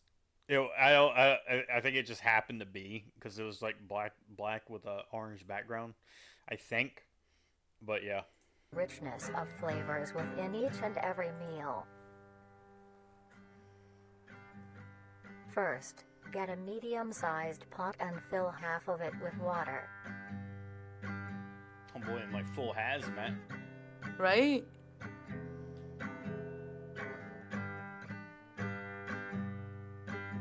That is terrible music. Add a pinch of salt, which is used to help the pot come to a boil faster and help flavor the pasta. That's all Then, set aside to boil. Grab your crawl and a sharp knife. Begin to cut the meat into a rough mince. Oh my god.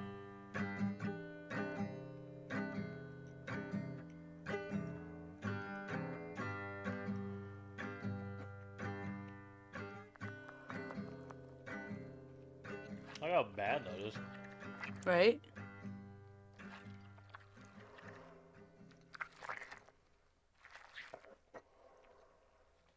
Dude, sharpen your knife. Jesus.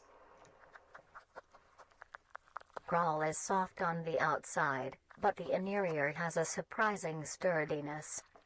There's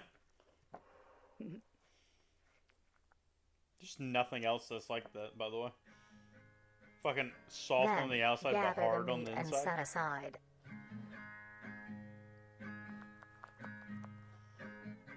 Ugh. Don't want a nice bowl of crawl. God, no. Mince the It green looks like somebody onion put, like, into rough meat segments. paste inside plastic tubing. You're not supposed to cut the veggies on a dirty board.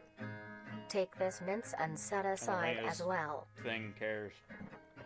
Next, grab your skillet and preheat with along some oil.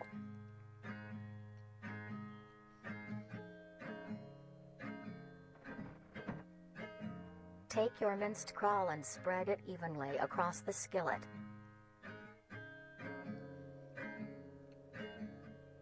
Stir occasionally until He's crisp and touching the brown. heat directly. Look. As your water reaches a boil, add your penne and stir occasionally. You know what? I wonder if this is a creature. Right? It's got like the ideas of everything, but it's not Cook like, until doing any of soft. it. At this time, your crawl will be brown and crisp. Add your minced green onion and then the spices.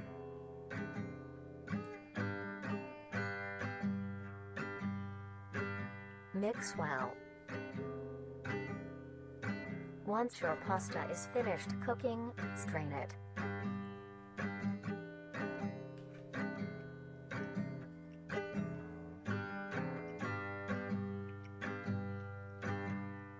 Lay your cooked penne evenly into your dish.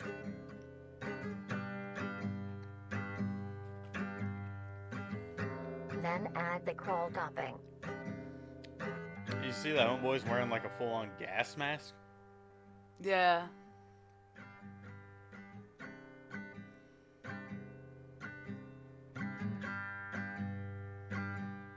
Sprinkle a generous amount Fucking of cheese along Kevlar the looking still warm goddamn crawl apron. for it to melt.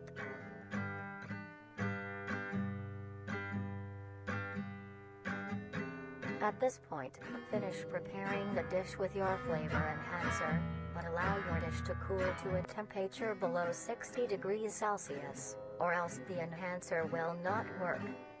Yeah, so did you hear that? Mm-hmm. So, Has to be cool to eat it because of well, the thing. well, I'm thinking if you heat it up, it would neutralize whatever the fuck that is, which I'm pretty sure is spores. But additionally, it also showcased the hosts always in the snow as well. Yeah, didn't it say like negative 196 Celsius or some shit like that? What? When? Yeah, like what was the Celsius it said right now? Just now? Yeah. 60 degrees Celsius, or Oh, else 60 the degrees Celsius. enhancer Sorry. My bad. Yeah. Because you know that's how spices work. will not It said work. 60 degrees Celsius is hot. Yes. And? You said that they were traveling through snow. Yes.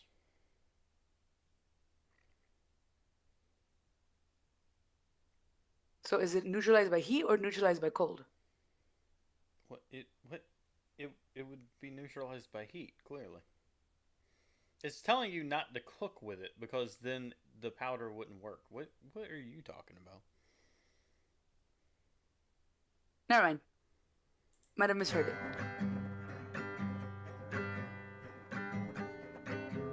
And Just now, Kraft mac you and may cheese serve powder. and enjoy.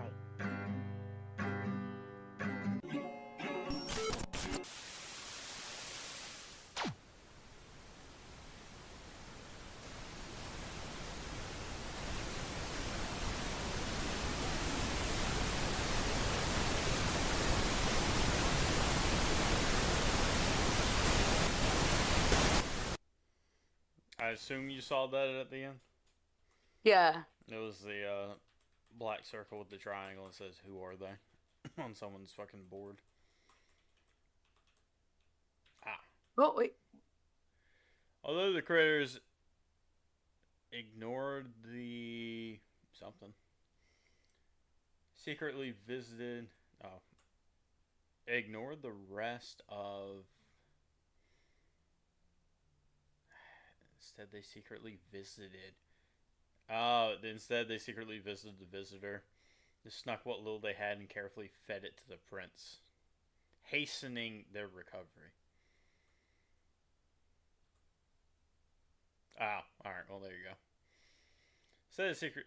Although the other critters ignored the rest of their fellow kind, instead they secretly visited the slumbering visitor and snuck what little food they had, carefully fed it to the prince, greatly hastening their recovery.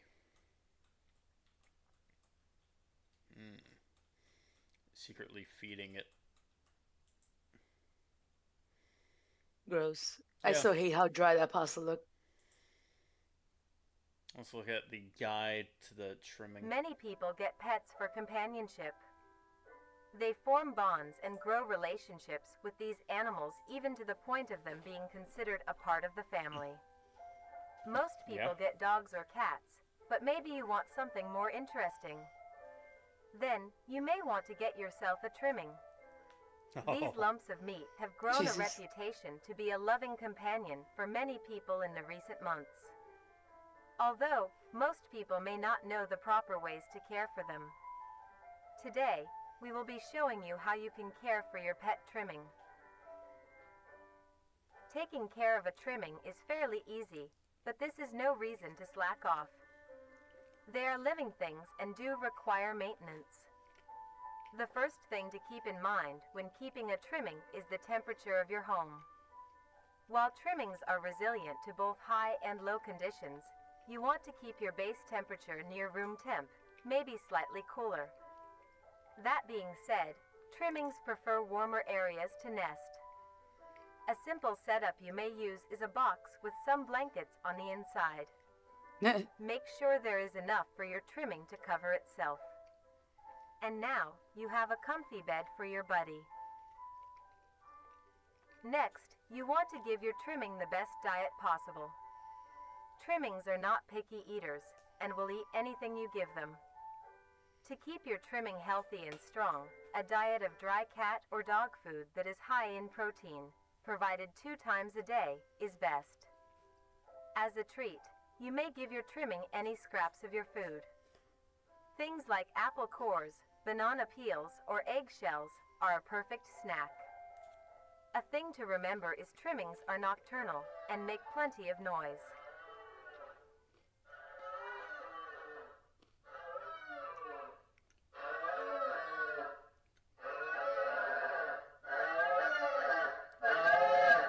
To prevent you from having sleepless nights, try to give your trimmings first meal. That thing just move a fucking tree? Is that what I just saw? Was that it? I mean, it was obviously getting closer. You think that's a tree or like a bush? Like I thought this was looking up at the trees because I assume those are stars. So as it gets close, like look over here. So it's getting closer. And it's, nah. So I think that maybe they did? can get big.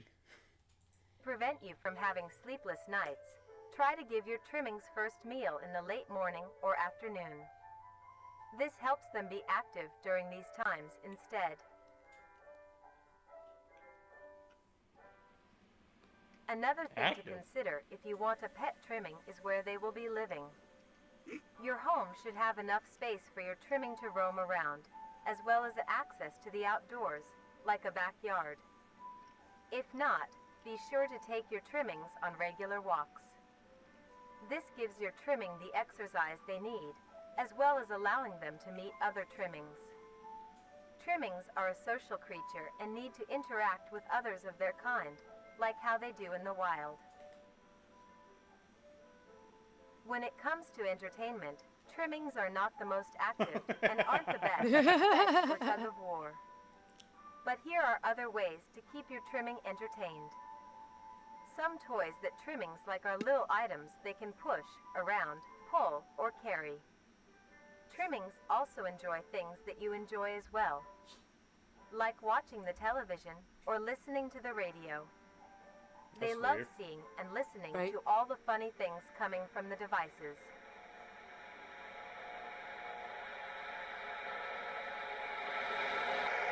After a long day, your trimming might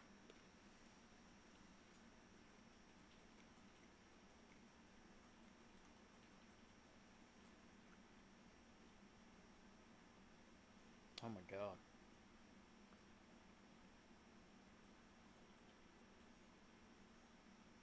Oh, is there seriously nothing there? They just fucking glitch out for no reason? That's weird because it's labeled as location. What is? What? Oh, the segment. Yeah. After a long day, your trimming might be dirty and need a wash. To clean them, start your bath with a gentle warm water, mixed with a bit of hand or body wash. Gently scrub the trimming's feet, armpits, belly, and neck fold. Remember to be careful around their face, and avoid getting soap in their eyes, nose, and mouth. Gently pat dry with a towel when done. Now your buddy is all clean.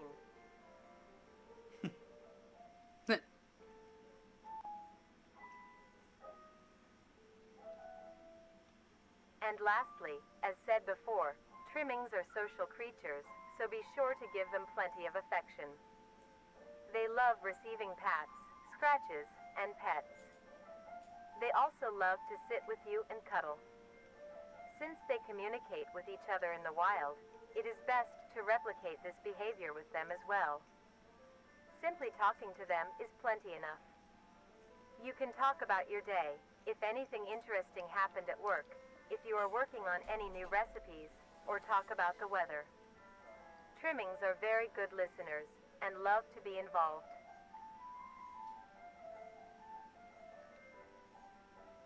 With all of these in mind, you are now well equipped to have a trimming become a part of the family. Do things right, and you will have a companion for a long while. Did you see that? That was... Wait, play it again? The how long it lived for. I missed that part. I was like focusing hard like on the screen to see if something was gonna pop up.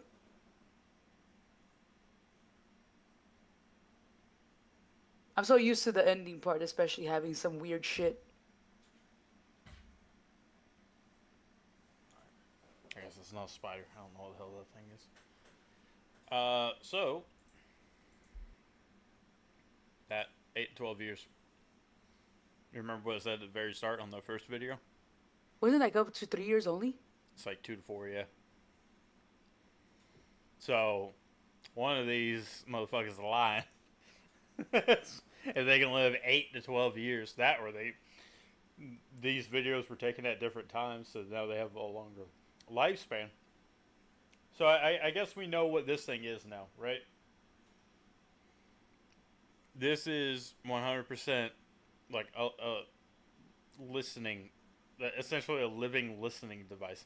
It likes to listen to the radio. It said that they found a group of them underneath the radar dishes earlier. The satellites, yeah. And it wants you to talk about your day and stuff. So maybe that's why it pops out so many of these fucking creatures. Is because it's like gathering info for the fucking crawl. I wonder if it connects to the mimics too. Like that's how they mimic your voice, and like that's how they learn about like what your daily routine is and like what you do. What time you go to bed and stuff. Yeah.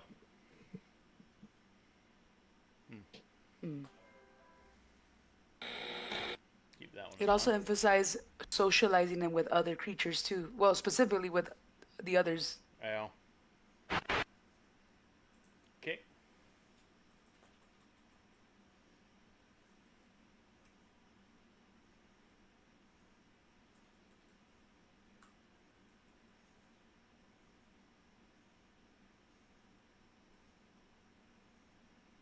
Oh God. Come on.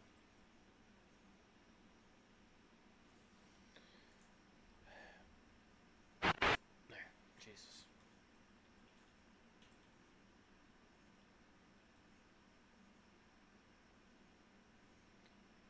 One day the prince awoke suddenly thanks to the critter's assistance. The healing something's, and then I can't read any of that rest. So, I guess we know that the prince is waking now. The meat snake specimen. Almost done. Meat snake. Would you like to end this one at the end of this, and then we'll just save the other two for later on? Kind of like drag it out. Sure. Might be a good way to go about it. We'll cap our streams at the end with that. Because, I mean, I think it's already getting pretty fucking late. It's 10 o'clock. For you, yeah. Yeah. Yeah, for me. Well, I mean, we were playing Dead Island for fucking 6 hours. God, was it 6 hours? Didn't even feel like it. Almost 7. With the war finally ended, the cleanup process had started. Oh, so I guess this is the one During from that routine tube. sweep of an underground train tunnel, the cleanup crew made a grotesque discovery. Found completely filling the tunnel was a meaty wall, and in the center of the mass was an opening with several skulls surrounding it. Closer inspection of the blockage revealed that the mass was actually an extremely engorged meat snake. Its impeccable size had blocked off the entirety of the tunnel's path. There was many strange things with this creature. First was the coloration. A typical meat snake's color is bright reds and light browns. This particular meat snake was a very deep maroon. Another strange thing about it was its behavior. This creature barely moved. Meat snakes are normally sluggish and encumbersome, but the specimen discovered seemed to lack even basic motor functions. Its behavior was that of a plant's. Stationary, with only minor movements within. One would assume it was dead. The reason the meat snake may act this way may be because it was completely lodged in place and minimized movements to conserve energy. But how would it have gotten this deep into the tunnel in the first place? And by the looks of weathering, it had been in there for quite some time. So how did it get so large? The answer was discovered by a different cleaning crew, who found the other end of the tunnel. They followed it until it met with the other end of the meat snake. Alongside it was a huge pile of carcass. Did you say crawl or skulls? It looked like skulls, but it sounded like it said crawl. Not like you said crawls, but it looks like skulls, yeah. Yeah, it's definitely like human skulls. It really isn't that surprising, because it did tell us earlier on that they were feeding them bodies from the war. Yeah. Pile of This meat snake's skin also displayed great amounts of resilience. It took several days of cutting to even obtain a sample. Dang. Here, you can see the clear difference between this meat snake specimen versus a normal meat snake's membrane. Testing on the sample showed that it had great immunity to damage. It tolerated extreme freezing temperatures, extreme heat temperatures, and even high doses of radiation. It is a wonder how such durability can occur in an organic creature. Another strange phenomenon is the smell off the skin. Normally, it would have a sour smell of rotting flesh. But the specimen displayed a rather pleasant smell, like that of cooking scrambled eggs. Meat snake was later discovered to be missing by unknown survivors. Interesting. Did you hear that last bit? No, play it again? It was later discovered to be missing. That's what it said. Oh, well, you got Big General Man that's got the fucking cult icon on him, so there you go. I was about to say that color and everything, I'm pretty sure it's being fed by the cult, right? I don't know if it was being fed originally by the cult. It hasn't said anything about that, because it just said that it was being fed bodies, like, from the war. So it could just be for cleaning purposes, get, tossed dead into that. Fuck it. But I think it's definitely implied that the cult took the snake here. Yeah. How the meat snake grew in size was discovered to be... I don't know why they're hiding, like, human bones or shit like that.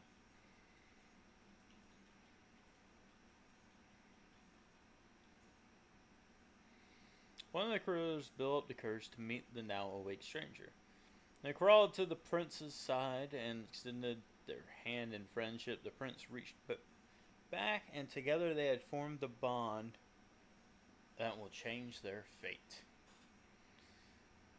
Alright, so real quick. You see how that's redacted? Mm-hmm. So that's the head. says Camp 1 is here. And it says the source of how the meat snake grew is like implied to be here. In the very start, I feel like it showed that same image, except that wasn't blacked out. It might have just not been anything put there. I could be wrong.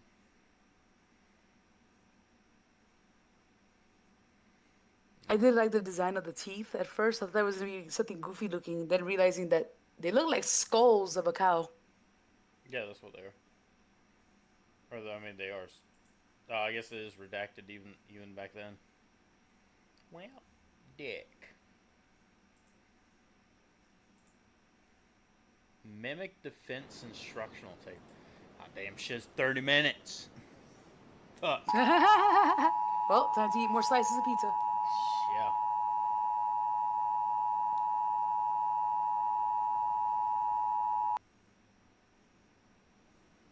Put my phone As on of the the time charger. of this video's Hey, release, pause. we have been What?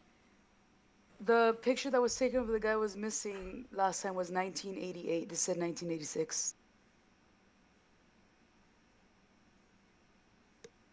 He told me to remind you.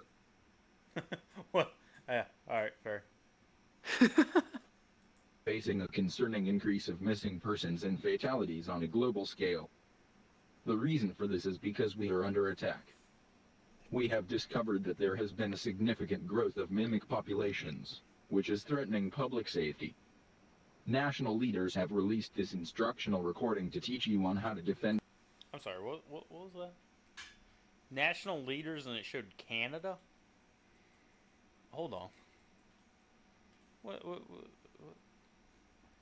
Broadcast by the government of Canada. Oh, Canada. I think the Canadians are up to some shit. I was gonna say, what the fuck are you up to? Yeah. Recording to teach you on how to defend yourself.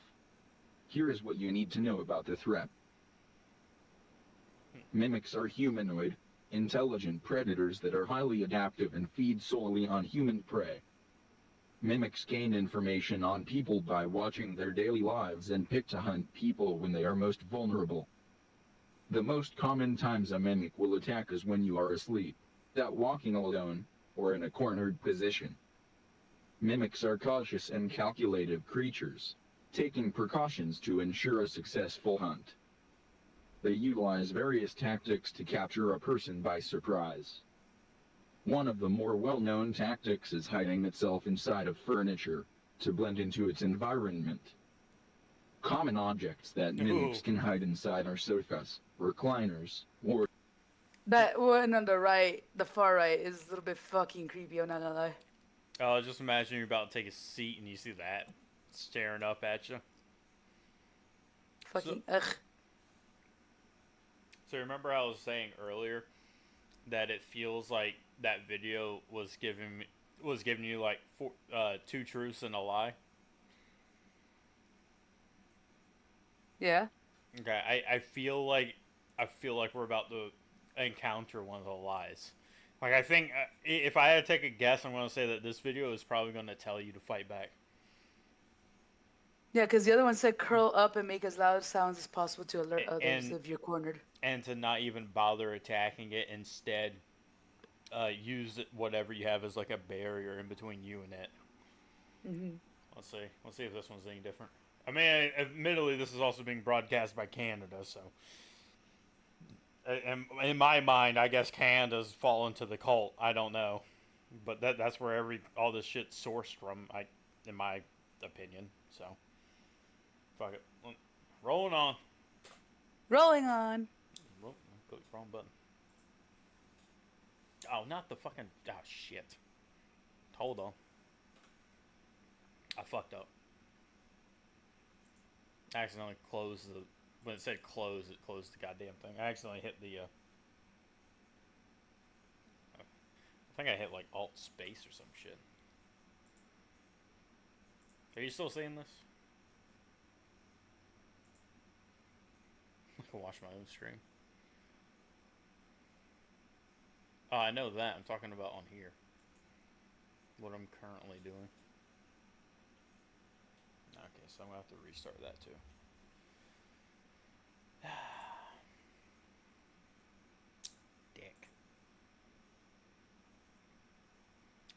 dick.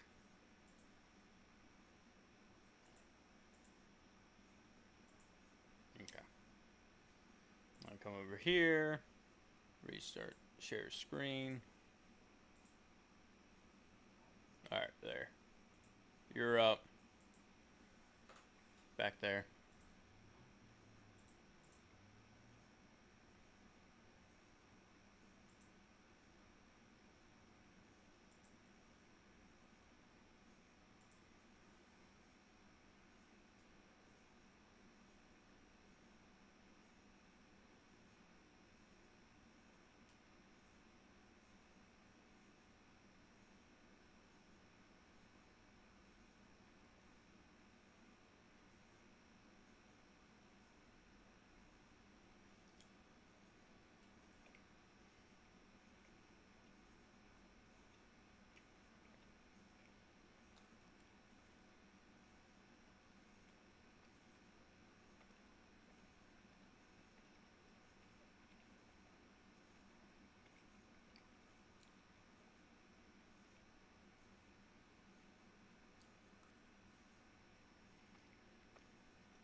Oh.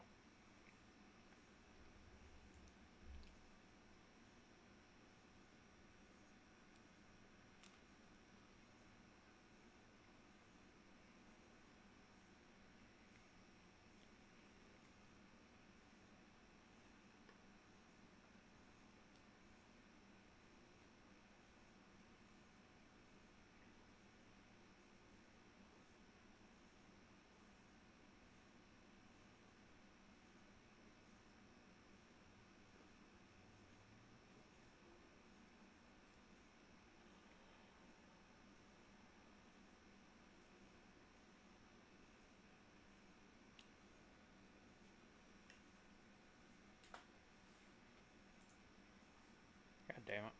Go back. Yeah, I thought I Remember saw the guy something. that went missing? Oh. What about it? He looks like the one in the right.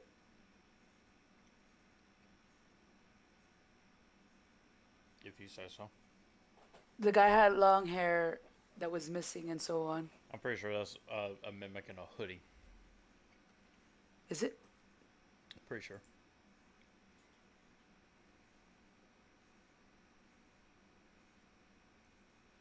That.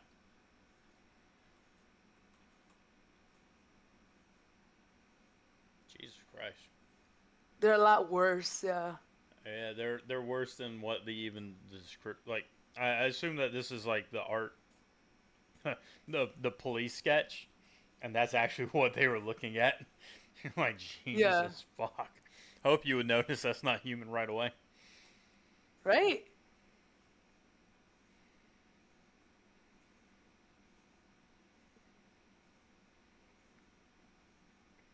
Woo!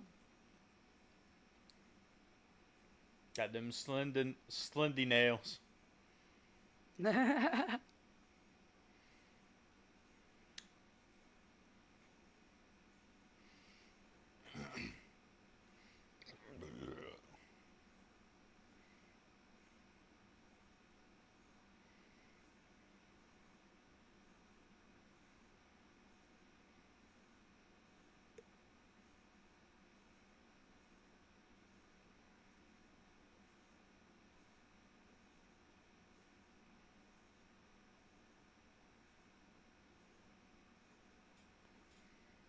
Yeah, see?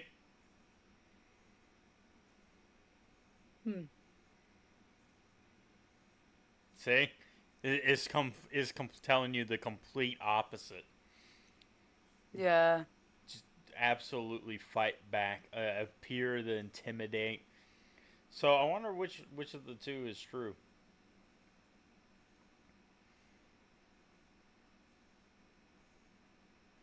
That's what I wondered too, because it said that they took a picture of when the owner locked it in the home. I'm like, what if the owner is actually dead and they took a picture of it and are lying?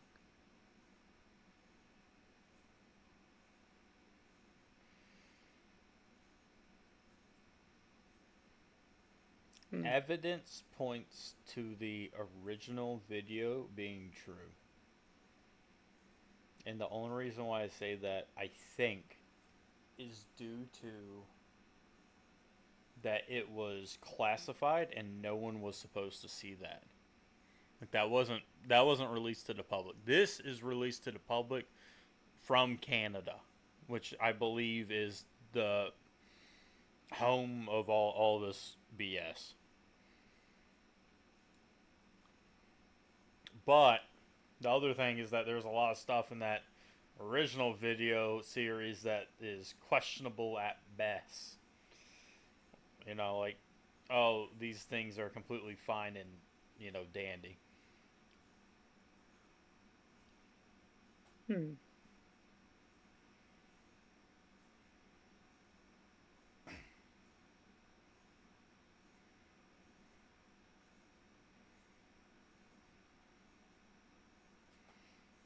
See, I find that part questionable.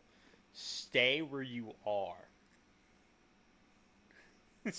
If you see a mimic, stay where you are to avoid startling it.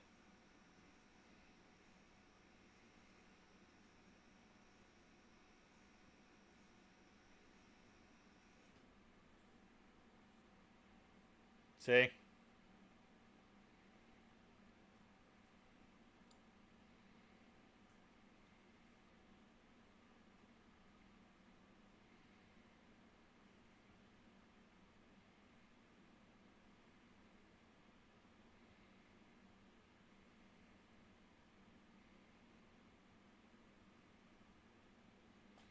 So, all right. So even in that, it kind of contradicted itself because it said if the mimic chases you to run, but then at the very start it said stand your ground and appear to be taller. That is confusing as shit.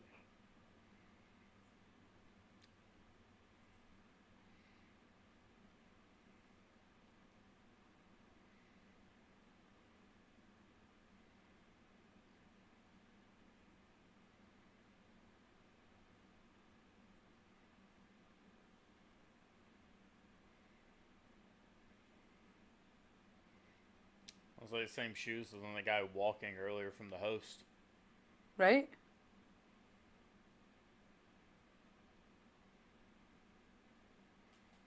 I'll turn on closed caption.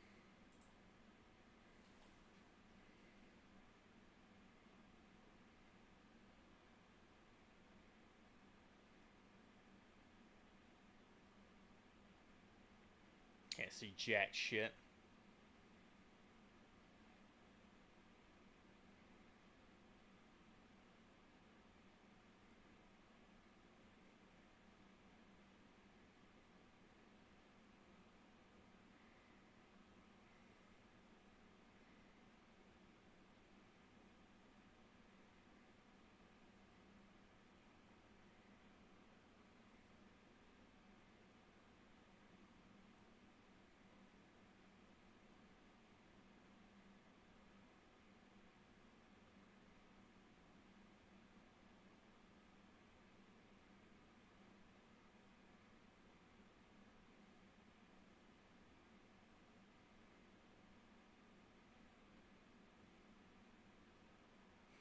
Well, you're not wrong, sir.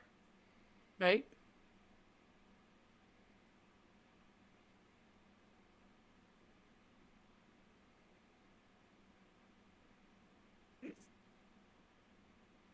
Debate. I wonder what he wants to cook.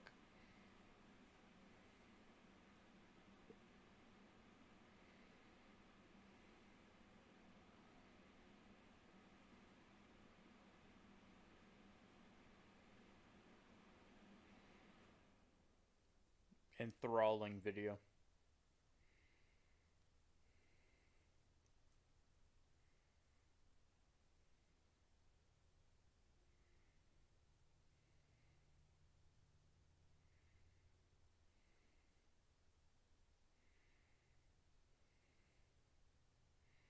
Should do a stream next time of me walking the beach at night and just have this. Just get little splits of the fucking ground.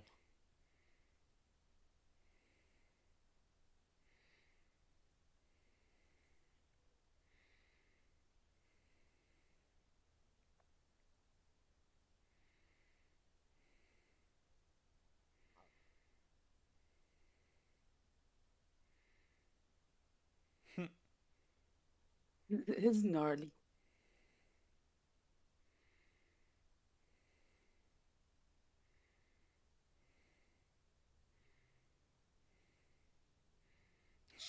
Just gotta get through the woods.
This is actually very long footage.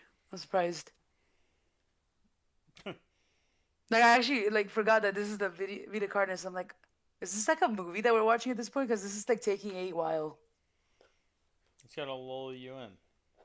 Yeah.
Ooh.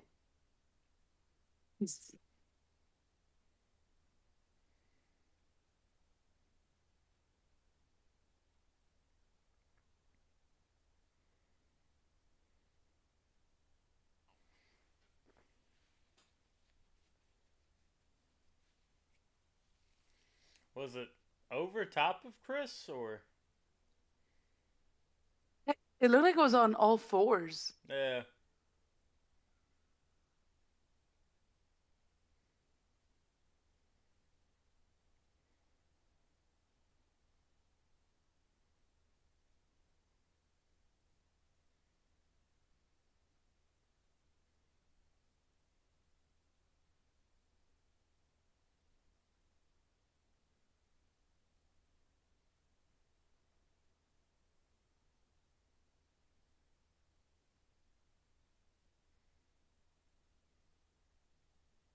Oh fuck. Jeez. This is the lady that was in the closet. Oh, maybe not.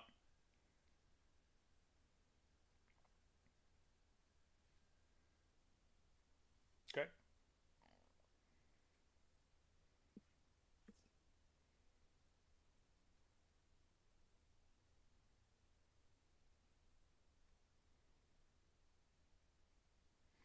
I wonder who that was changing out the tapes.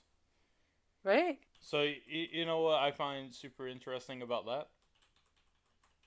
That it chased after them. Oh, not that, not that. That it attacked her.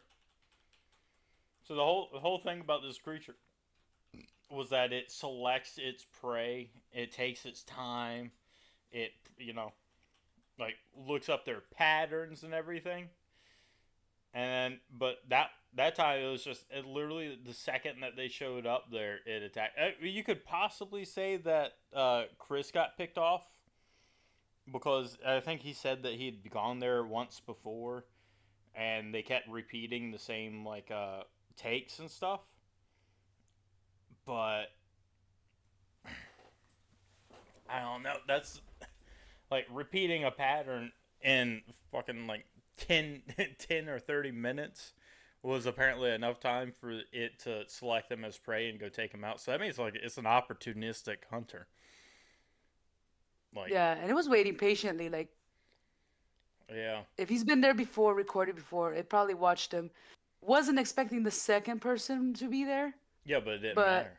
See, yeah. that's the thing though. Like, it also we don't really know what happened to Chris. Hell, Chris could be the one changing out the tapes right there. Like, Hmm. critters led the prince out of the cave up to the top of the hill, and the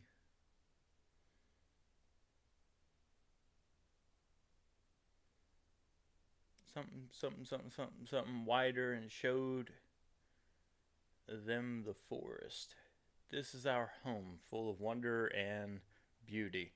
Although the forest struggles to produce for all the critters, and we are facing disaster, can you help us? Billy Bob, you can try. I don't think guns are very effective against these things, if I'm being honest. I'm on the side that I don't think guns are effective against this. At least not that one. And the giant meat snake, I guess.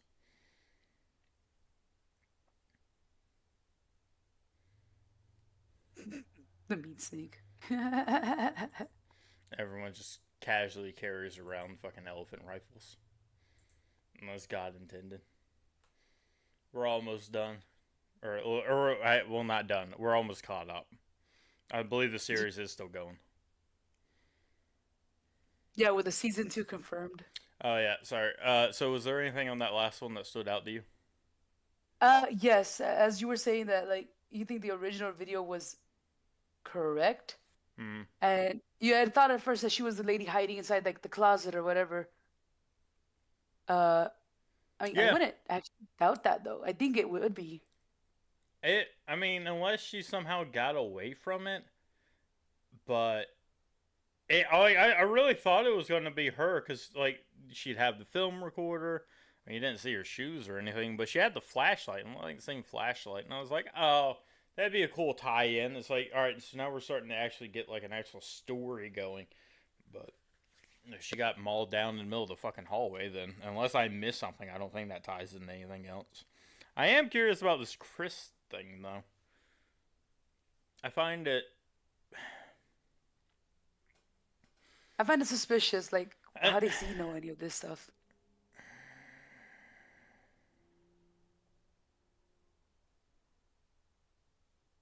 There's something there. And honestly, it could be so many different things. Like I could spout out some shit like, oh, he could have been like the first time he went out there, he got abducted, and he got swapped out for a fucking mimic, and then the mimic went and lured her out to the fucking woods to go get eaten by a lesser mimic. Now, I could say some wild shit like that, but I don't have anything that says anything one way or the other. No, unfortunately. Right? Alright.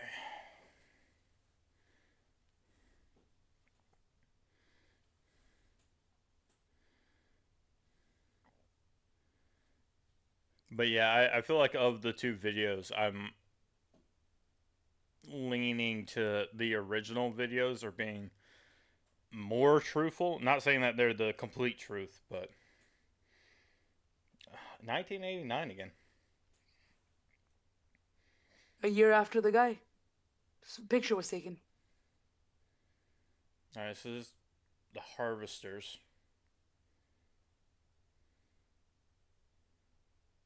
Did something change there? I didn't notice anything. I didn't see anything change. Date didn't change. Oh, and there's the fucked up family of four. They all look terrible. Right? I guess this is going to be a visualization of what happened.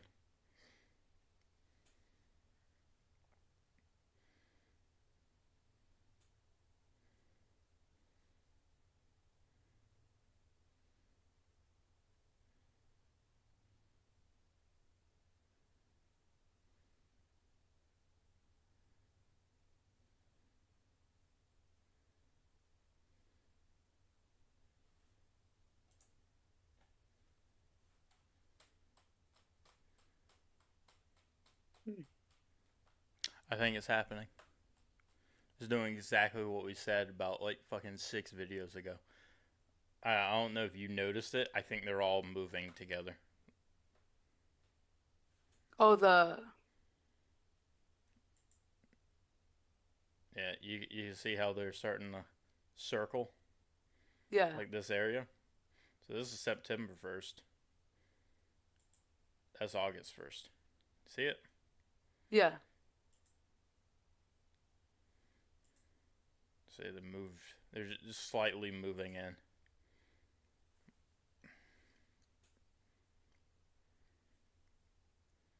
So these things do move. How fast do they move is what I want to know. Oh.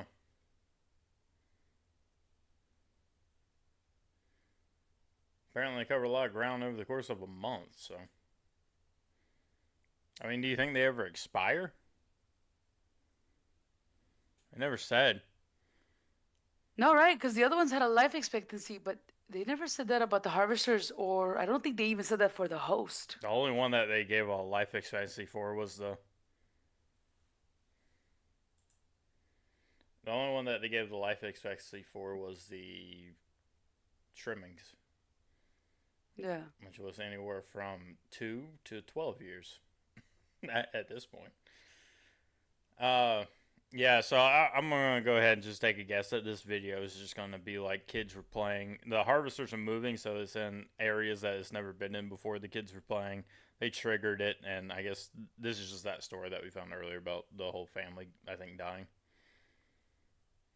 Like, the kid triggers it, mom or dad run in to try and help the kid, and then they also trigger it, and everyone ends up dead, I'm assuming.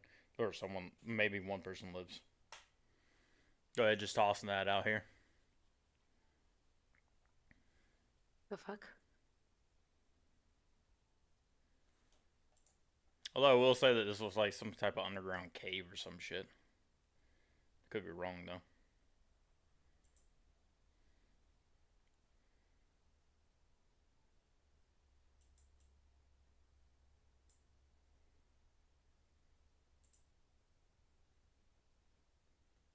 Hmm.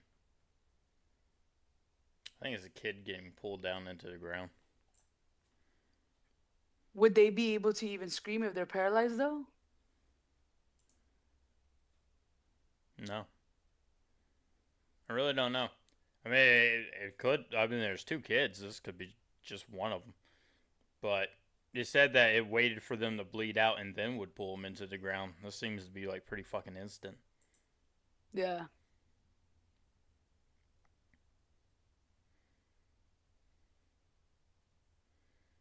Unless it's like a sped up time lapse. Yeah, so he's dead. The youngest.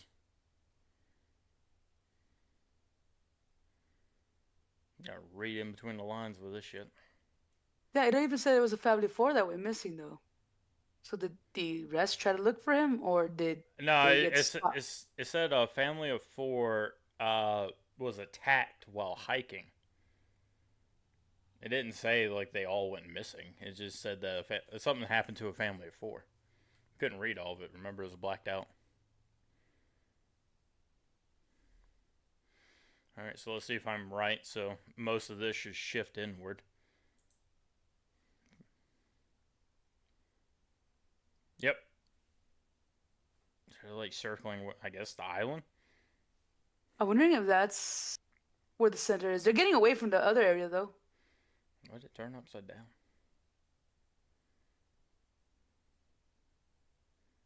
Yeah, they're converging. So I don't remember if it said when the monoliths were made, but I wonder if like all of the harvesters combining. So like the harvesters were collecting resources. This is what I'm guessing. The harvesters were collecting resources, and then they drift inward, right? And with all the resources, all the powers combined, they turned into the fucking monoliths. Wagering that.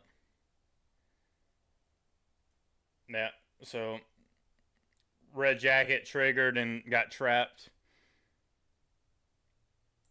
I'm assuming that's either the mother or father running in after the kid and also triggering it. Yeah, which they were told not to panic. Yeah, well, if you see your kid bleeding out to death, you can probably... Yeah. Yeah, that was the mother. You'd probably go for it.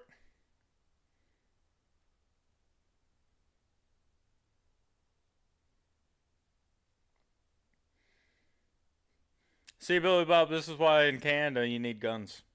To combat the harvesters. Or the moose. Or Always the moose. Alright, so I guess it was the mother and the kid that wound up dead. From that group of 4. That sucks. I mean, I guess that's... Of the...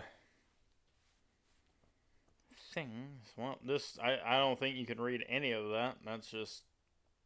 I assume that that's him casting his magic to help the critters. Yeah. Okay.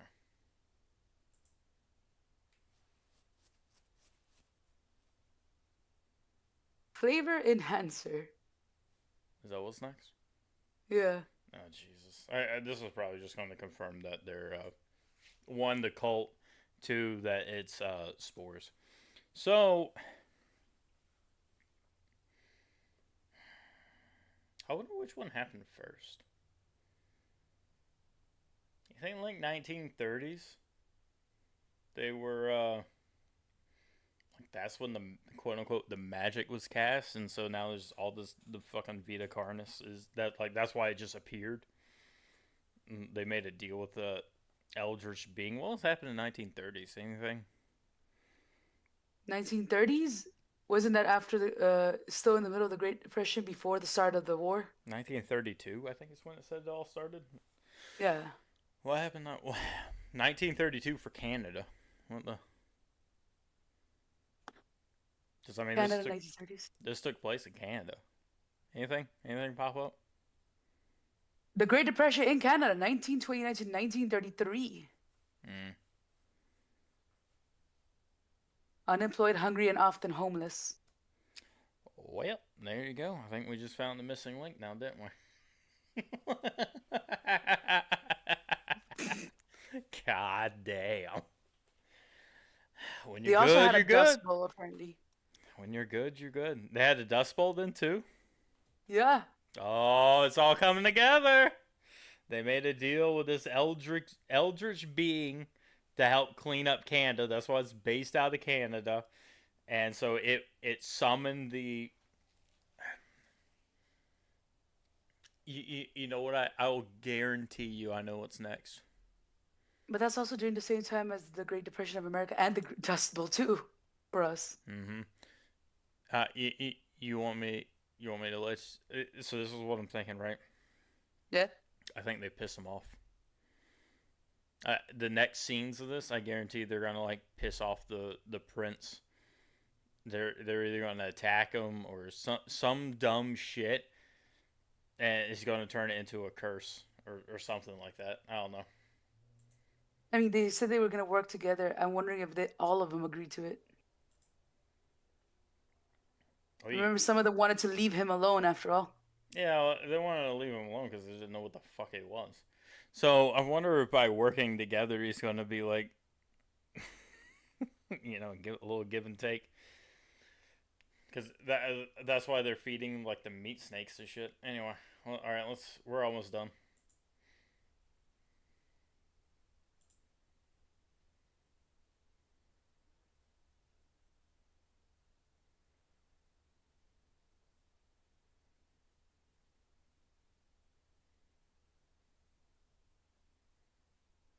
I mean, that just looks suspect already.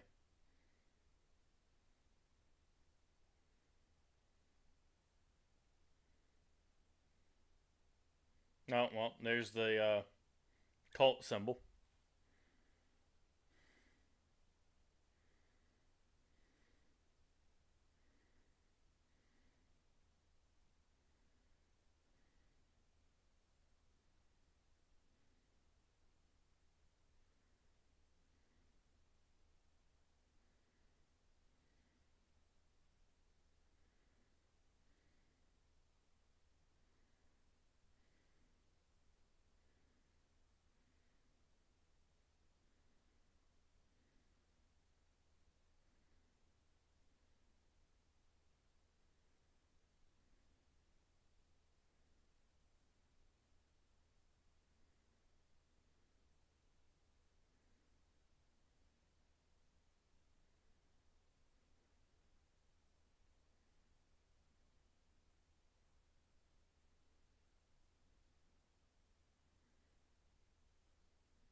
So it's 1990. Yeah. Established 1990. It said, experience true savor.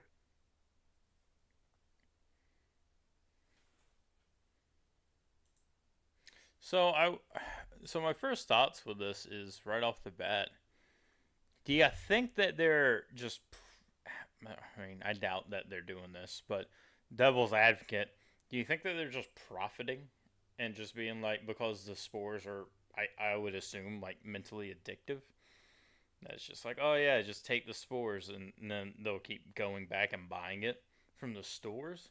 Or do you think they're trying to like prep the population to be like, if they're close enough to a gatherer, or what are they called, the host? Yeah.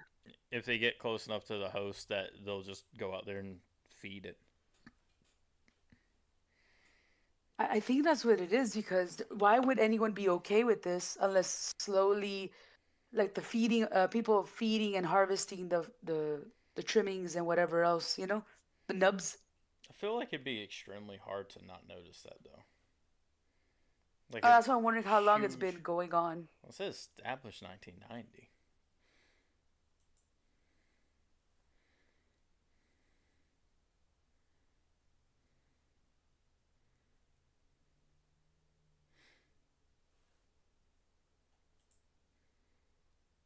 below 60 Celsius for optimal flavor. Yeah, because otherwise it'd neutralize it. So, all right. So it said in the original video that if you kept them away from the spores for like 36 hours, or they didn't reach the host, it just stopped, right? Mm-hmm. So either A, it doesn't stop, and people like constantly crave something about it, and like this is a stand-in for that because it's hard not to be exposed to spores, like in general. Or two, like B, the they're doing this as a way to constantly be and like uh making people exposed to it so that like that clock is constantly resetting. It seems like the cult's whole thing is just feed the Vita Carnis. Like regardless of what it is, feed it. You know, have it spread as much as possible. Yeah, because sooner or later someone's gonna walk to it after all. It just needs a few. I wonder what. I wonder if the cult takes the place in the story as the people that didn't want to leave it alone.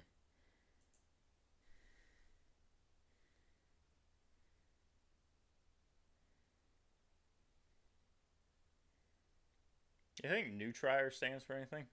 Or is it just supposed to be a play on Nutra? I think it's supposed to be a play on Nutra, but the savor and savior is very obvious. Hmm. It's like a That does fucking. look like Kraft cheese powder, doesn't it? Yeah, it's like a past present participle of Nutra.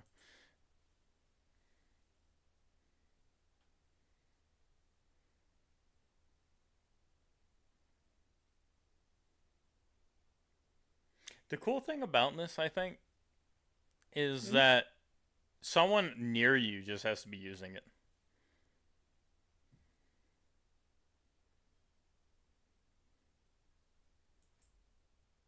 I feel like the host is getting corrupted as it goes on. Like, look how much more they're using and how their tones changed.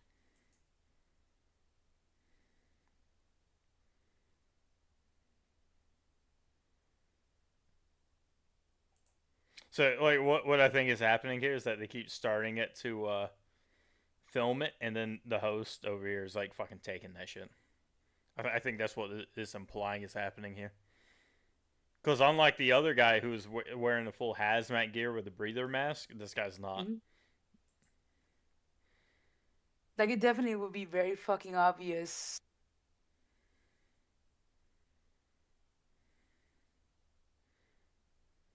That, or they're trying to fucking make you, yeah, give you like some type of weird mental. Could be that. I'm wondering how many. It feels like the way that the background is flashing of different like curtains that it is broadcasted to as many people as possible. And like how you were mentioning, the person that was like probably displaying the food probably did eat it or try it out or something, and they end up dying to it. There is that. Yeah, no. Well, I don't think they died to it. I think it's like fucking meth. But this is what I was saying. Is like just purely by you opening that, now you're exposed to the spores. Like you don't even have to consume it.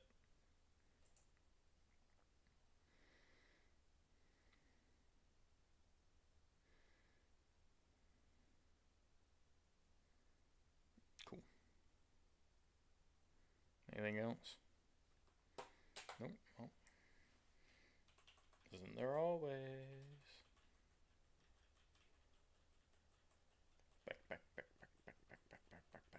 Back. Oh, ho ho. Prince gathered what he could and then set sail onward. Once the prince returns home, they will come back to the island and return to the critters. Once the prince returns home, they will come back to the island and return to the critters.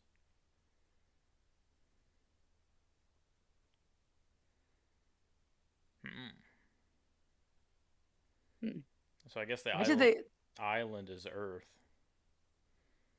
So the prince left, and then is going to come back with his whole family, the father and mother and all that left. They didn't even remember there was a whole boat thing or Yeah, whatever. they all died, didn't they? Or was that just the prince on the ship? We don't I know can't because we couldn't remember. read it. Yeah, I think the king sent the son or the prince onward. to like go find a new place, maybe to set roots or something. We don't know. Regardless, I think the king sent the prince onward like solo to go explore, or maybe the prince just felt like exploring.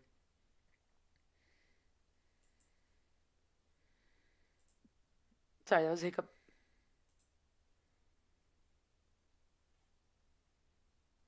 In the home stretch now, less the rest of them are like 2 minutes.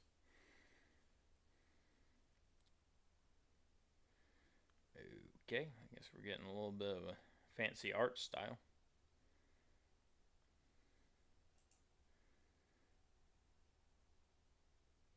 Newly rebranded. Okay, so this is the one that we keep seeing everywhere. I wonder what the original was. I think it was the spores, but it probably didn't taste as good, so maybe they had to fix it, you know? It says an instant hit with record sales. No, that's not even about the deluxe, though. It's the newer one. I think deluxe is just like bigger, like there's more of it in there. Files confiscated or not released to the public.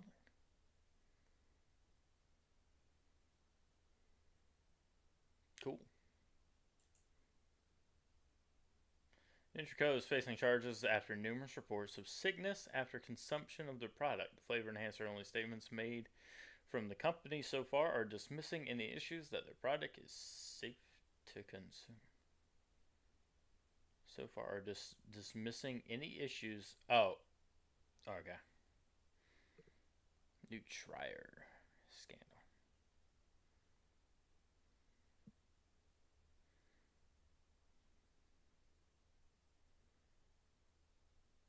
Is that spelled backwards? Say anything? Very No. Or written?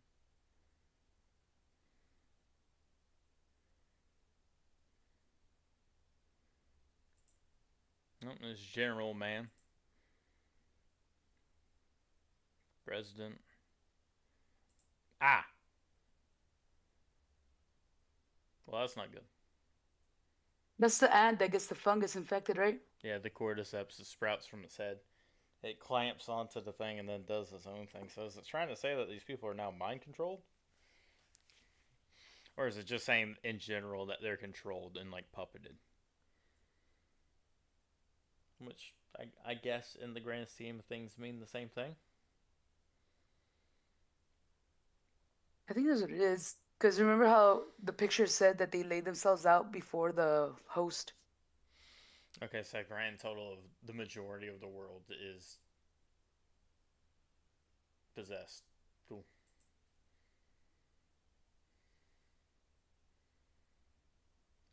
Yep.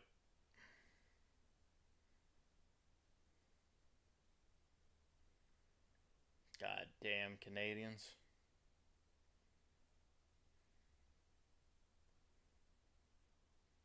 I knew they weren't friendly.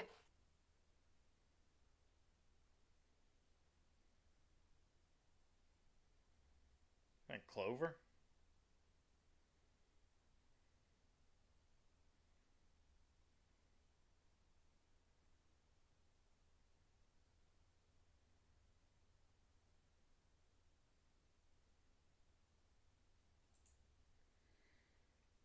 Carcass conflicts with. Have we had any mention of Carcass before this? Carcass? No. Carcass, yeah. Sorry, Containment and Research Consultative Association Society. We had one for the what we thought was Canada CIS Yeah, CIC. the CSI. CSIS, yeah. Uh, has been experiencing backlash from government agencies about corporation violence of newly introduced policies. Okay.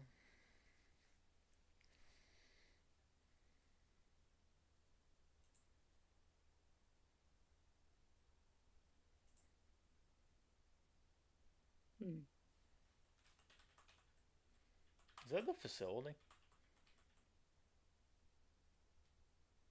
Kind of hard to tell. That might be the facility that the monuments go around. Right?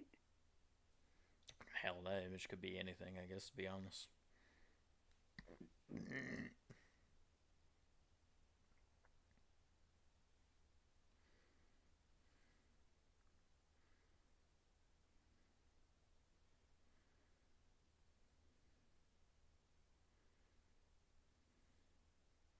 Maybe Carcass is just the name of the cult, so like we finally get a name for it. Oh, here's the message. 1990.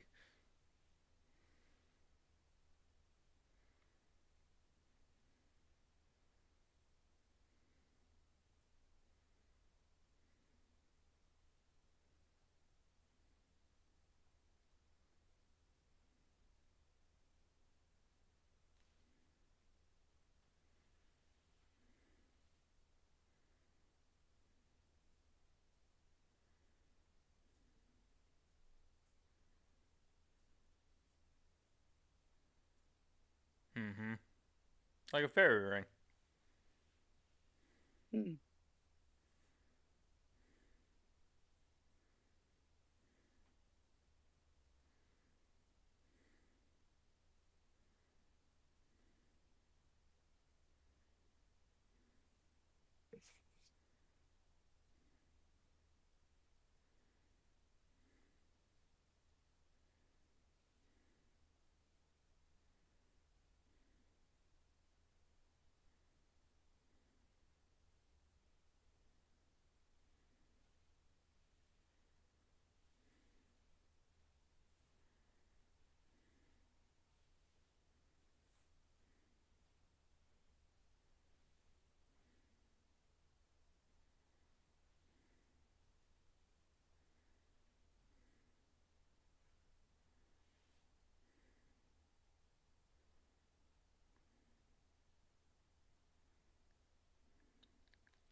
Yeah, those are just fucking plastered everywhere, aren't they? Right? It all connects to that thing, which I guess kind of Like, I looks don't like think an eye right there. I don't think most people know how those boards are supposed to work. Yeah. I mean, I guess you could technically link it like that, but that doesn't help you anything. Doesn't tell you Hmm. shit. I like that the mimic is just like chilling down here. The Grady siblings tape. Two kids that died. Well, I don't remember anything about the Grady kids. Do you? I think it's supposed to be the family of four, but I'm like, The two kids. It said both the yeah, kids died. is the mom and the Yeah, but it's down there with the mimic too. It says the Grady siblings tape. And that's down here with the mimic, not with the harvester, which is. Well, I guess maybe this is down there.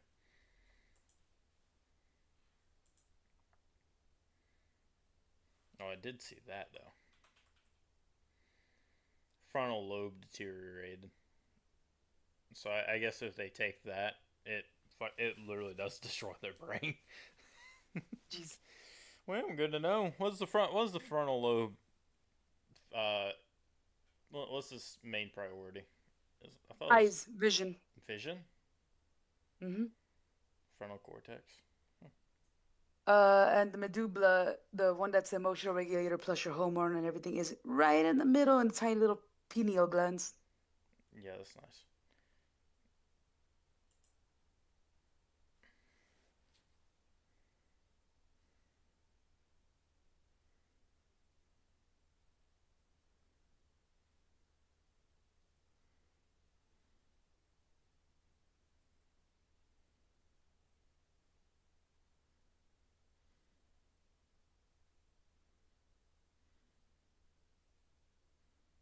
EMP signals matching.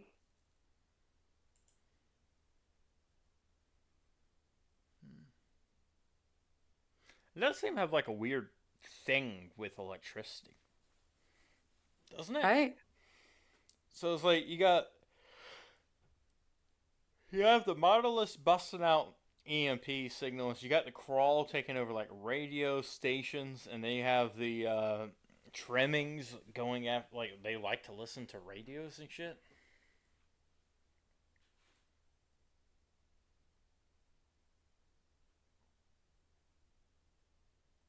I think they're like listening for their fucking boss to come back, Right?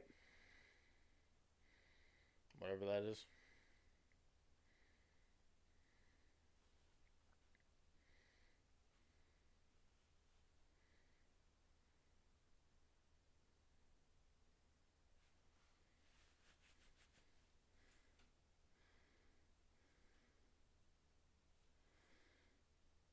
Shit. Still got more.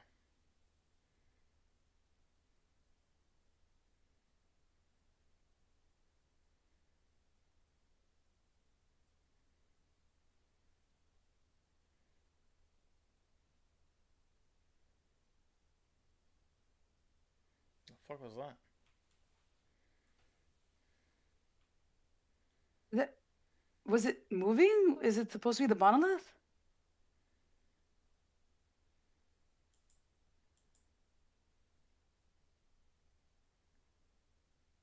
I feel like this is the edge of a picture. Like a Polaroid or something. Like I heard something tear, so I guess he just tore whatever the fuck that was supposed to be in there off. I mean, not like that tells us anything. Facility 0. Let's go. Well, at least we got like a good guy, quote unquote, in there. We got the fucking carcass group that apparently got fucking shut down because asking too many questions. Yeah. I guess I can turn this back up now. Carcass.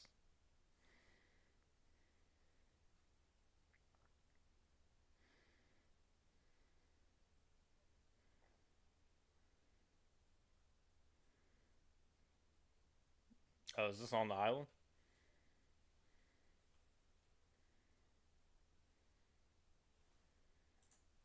You think that this is the group that got wiped out by the monoliths?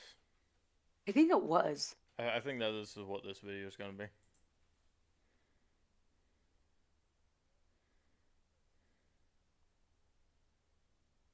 Oh, those harvesters?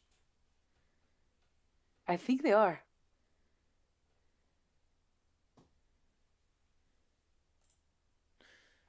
Do you think the harvesters went there to defend whatever it was? Maybe they weren't there to help like grow the monoliths. I mean, I guess they could technically do both. Maybe they like rally the troops and they're defending it.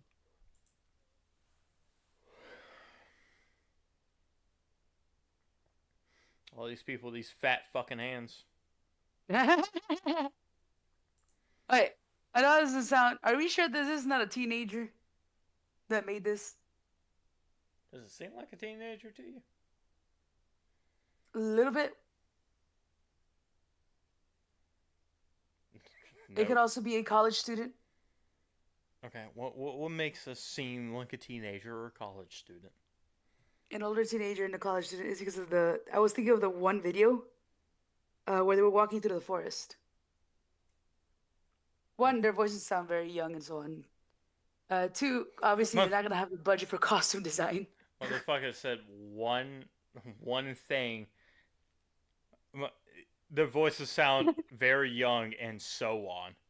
Like, no, you can't toss in a fucking so on after saying one thing. I'm tired, Rich. Okay. Motherfucker's just dumb as shit. Fuck you. Several spheres composed of an unidentifiable material have been located in various locations on multiple continents. Ew. So I guess maybe the whole family is back. Each found thus far has been located via strange signatures being emitted by the orbs being caught on various devices. At this time, this document is written. 4 singularities have been acquired. 3 more signatures have been located and are currently being investigated. Instructions are currently as follows. Remain on standby until the singularities have been obtained. Once all entities have been apprehended and contained at Facility 0, begin Stage 2 of the program. Refer to document 09. New trier. Ooh. So this is... Also says verum carnis. What is verum in Latin? Verum. Wait, let me see. Verum. Why does that sound familiar? I don't know. Just look it up. I'm going.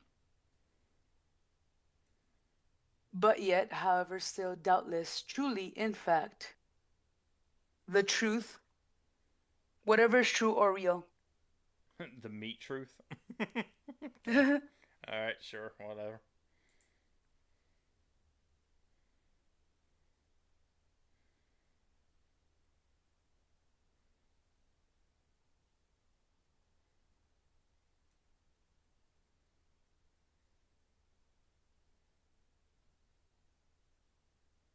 Oh, it is the 3 colors.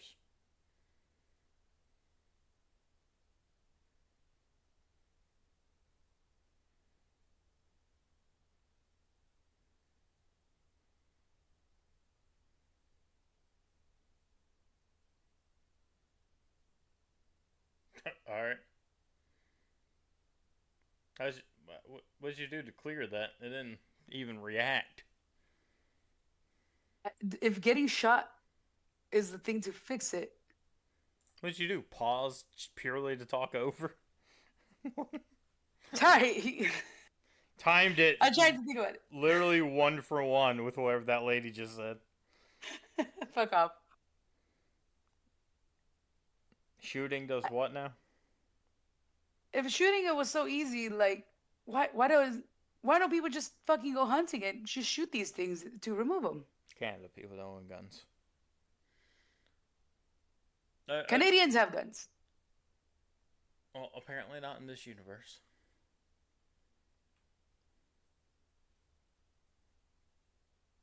Fair. I have nothing to say to that. Fuck you. Dumbass. So, here's the question, right? I wonder if they actually did neutralize it or they just said they did. Like, what did they shoot it with? I mean, it might not even been a normal bullet.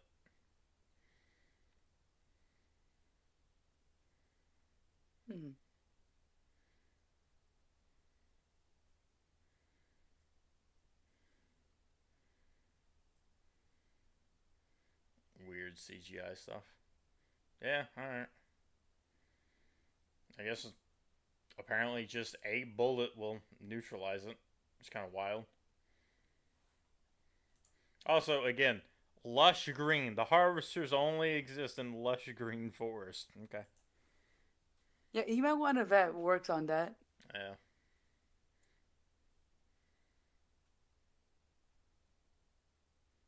Kind of digging this weird ass beat in the background though. It's got more music than what Dead Island has. What do you mean lights off? You sneaking up on it or something?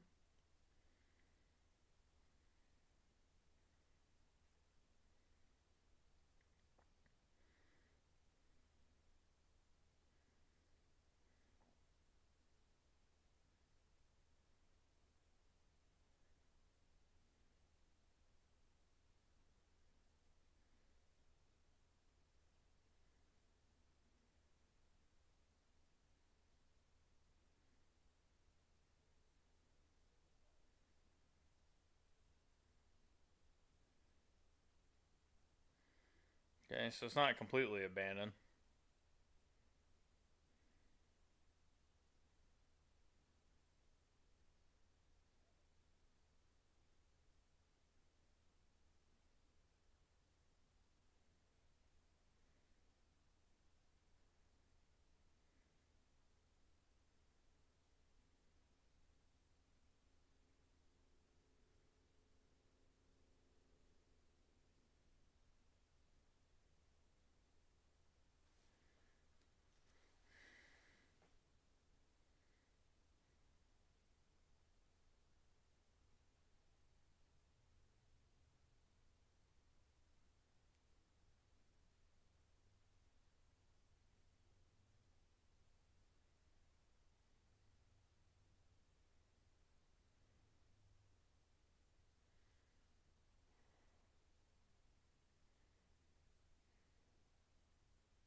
It's weird that this base apparently has a shopping center.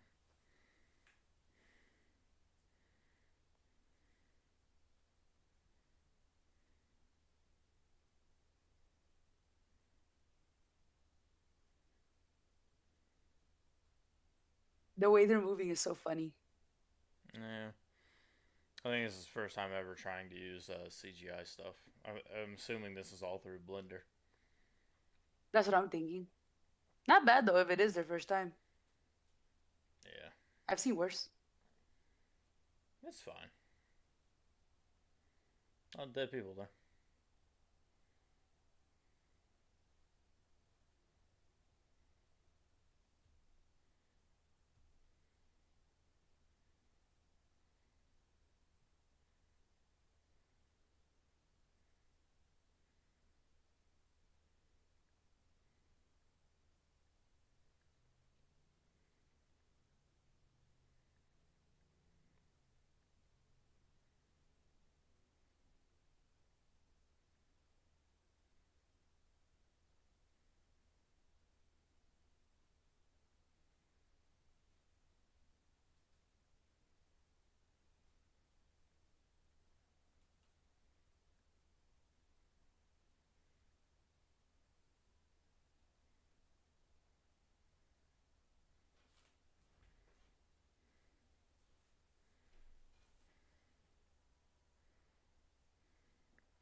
Okay.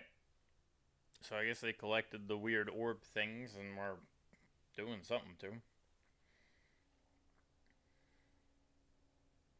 Fucking weird though.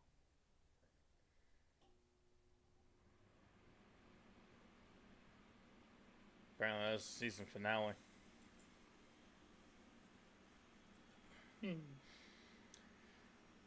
Well, we will do, I guess, these two. I don't know if these are like actual videos or if they're just showcasing season 2. Right? It feels like because some of the titles kind of match like that. New beginnings, reveal progress.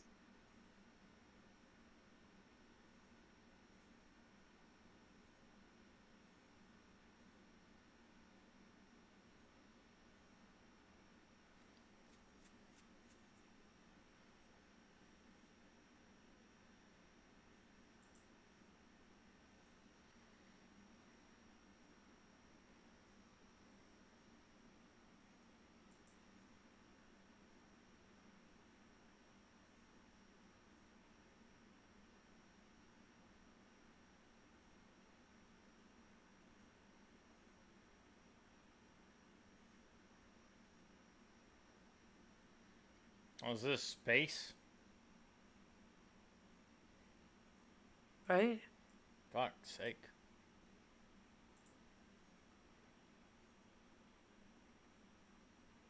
Why does it sound like a weird lullaby? Yeah. Alright. So the trimming is definitely not nice. Friendly. Yeah. Whatever that is unless it was screaming, I was definitely going full attack mode. I think that this is the case of, oh yeah, weird, creepy music notes. It's like, oh, everyone finds lullabies that are in like slow down and in a minor key fucking creepy. It's just weird. Soft putting.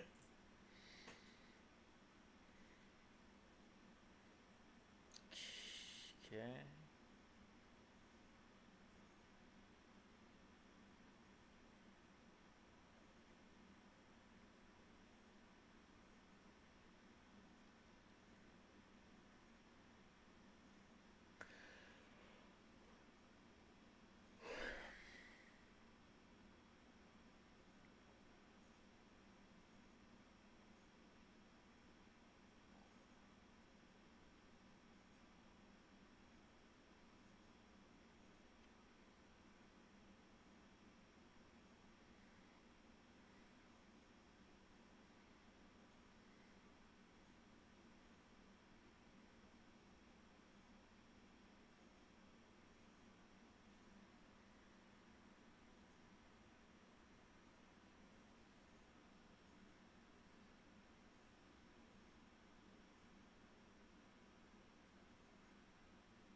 Well, I guess that's good. Hmm.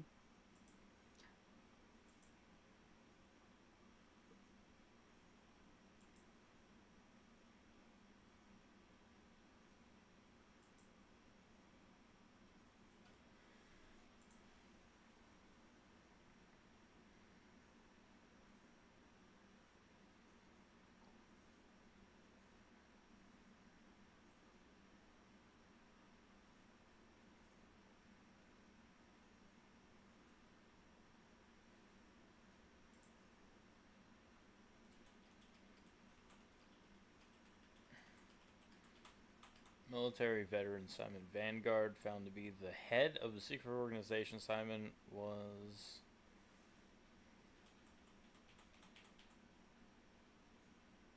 apprehended, arrested during the raid of Landborough Mall, where he was found leading high-ranking cult members in a ritualistic sacrifice. Custody of Simon was handed over to police by Carcass, where he will face trial for his crimes. So this is weird. I wonder if that's the general guy that we keep seeing all over the place. But this is super bizarre in that it's like I thought that they had like a strong foothold over the entirety of the world, but this is implying that they're not. Like that Carcass can just go and hand these guys over to the fucking government.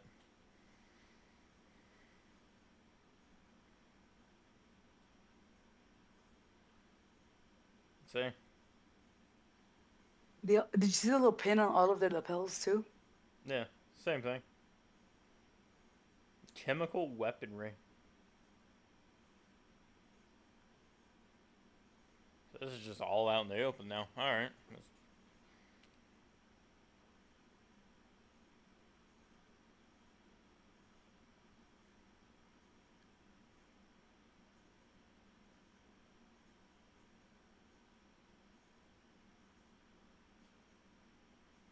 Mimics left unchecked.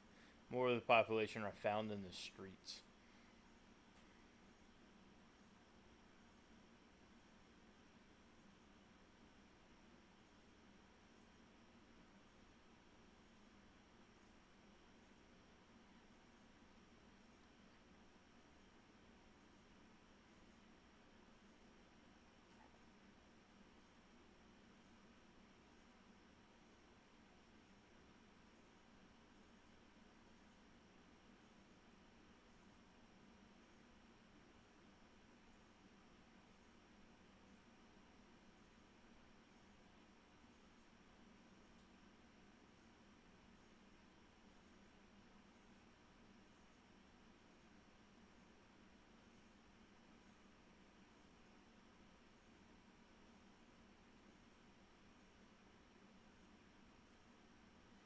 Head director and doctor of Carcass. Progress report.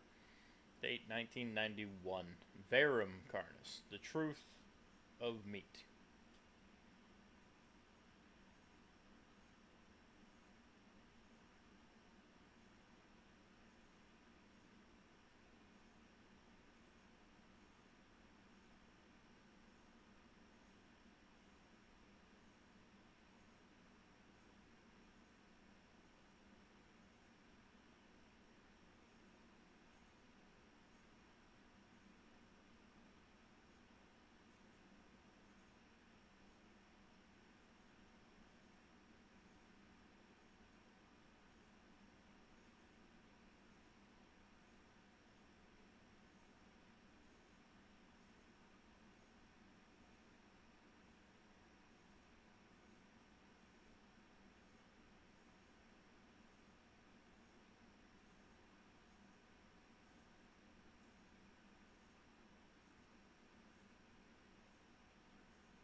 Straight up laughing? Alright.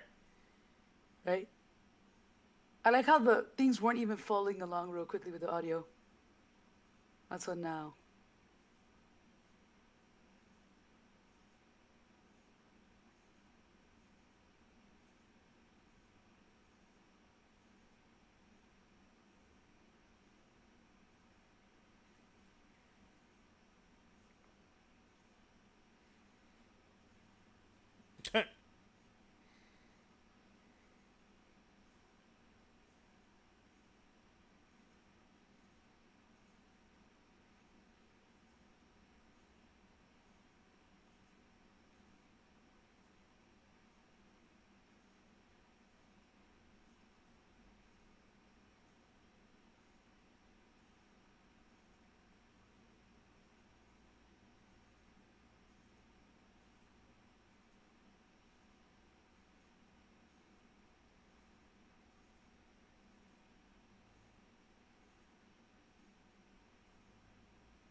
All right. I guess that's the.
Okay, so it's got a weird thing about radio waves still.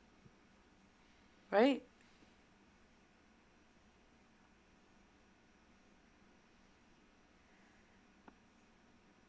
Hmm. I'm just remembering a case. Wasn't there a weird message or some weird sound that we got back from space one time? Like in general? Yeah. I mean, yeah. Do you think it's a reference in that? I It, I don't. I mean, at least not yet. fair.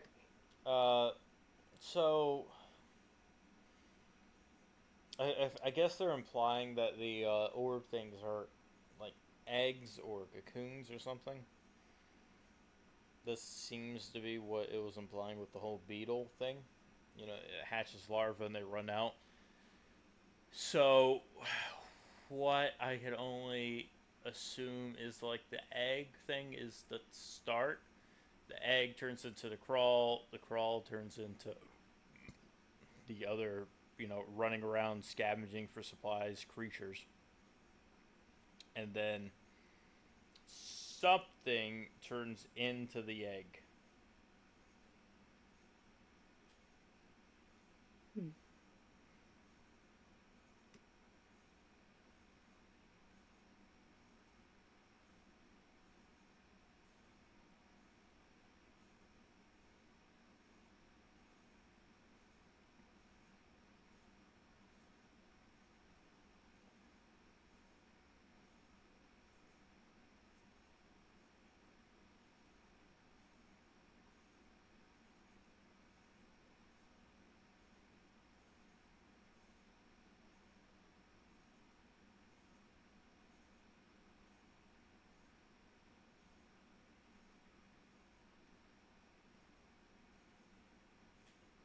So the meat snakes come from the crawl too.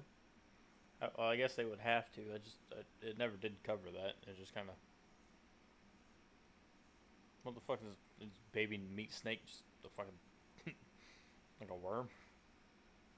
I think that was why it was showing the weird pupa state thing.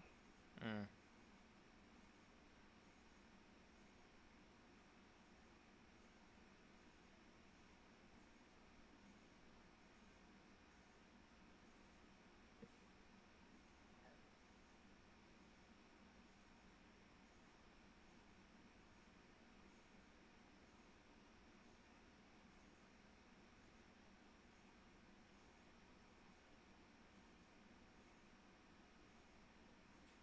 Oh, I wanted to mention this earlier. There was it said at the very start with the trimmings, like the very first episode, it said that one of the trimming life cycles is that there is like a weird third one that looks like a fucking skag from Borderlands. I don't know if you remember that or not. It has like I armor did. plates all over it. I hopefully we get to find out what the fuck that was about.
A bestia done.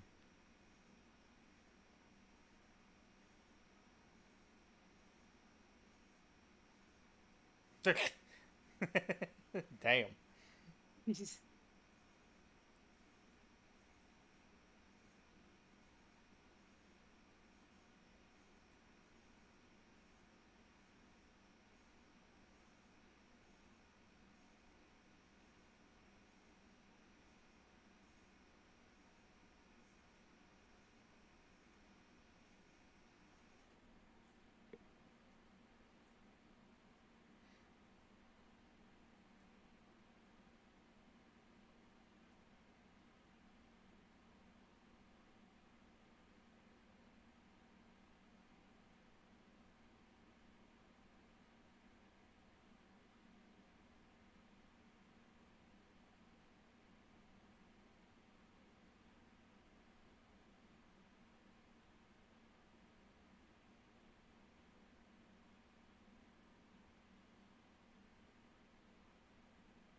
Yeah, so they are telepathic.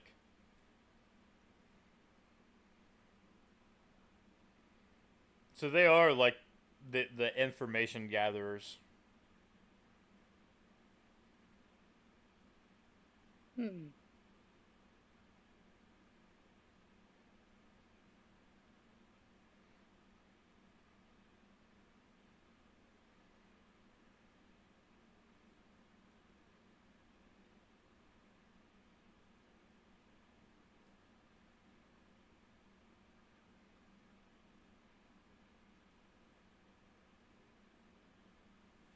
I guess there's no more story at the end.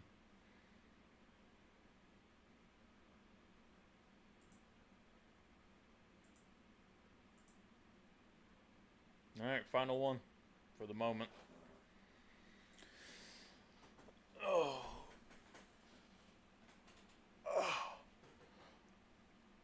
Oh.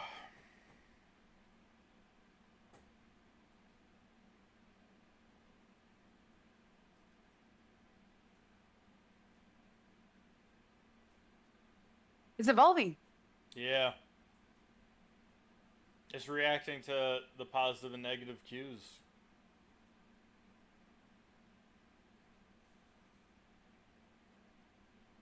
Meat snake specialist.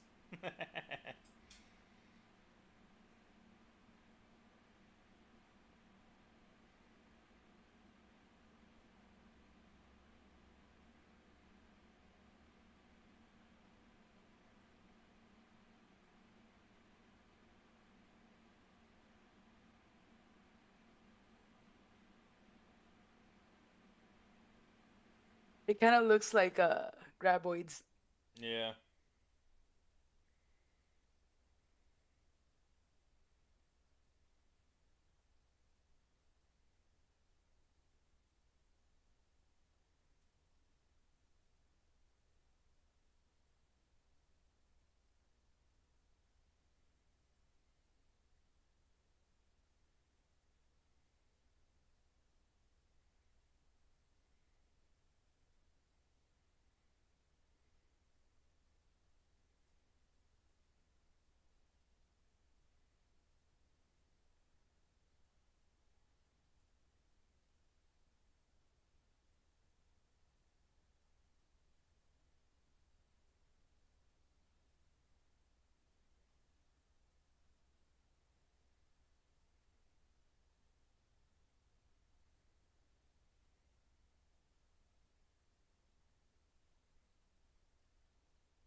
Hmm.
Or if that's how the big one got away. Right? But then who moved it immediately too?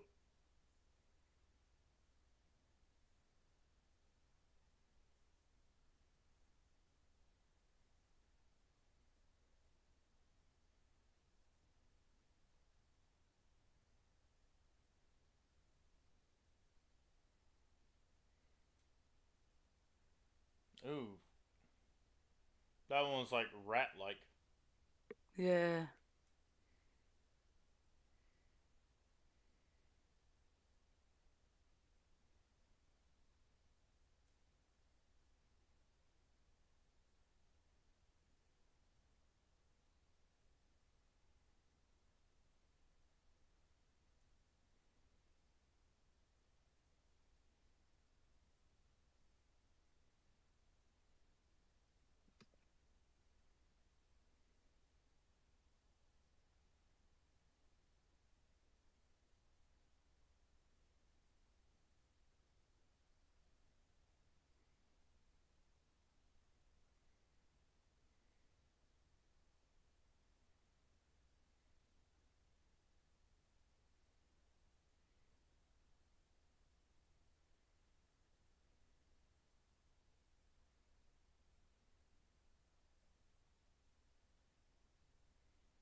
All right. Well, they seem to feed off of either pain or blood. One of the two. Imagine an injury. I'm assuming as soon as he could get basically a bite out of this person and rip into them. The egg. Yeah. Yeah, it seemed like. Well, they said that they got the first ones for stopping them from doing a human sacrifice. So I'm assuming that the cult was trying to sacrifice someone, kind of like how that ended up.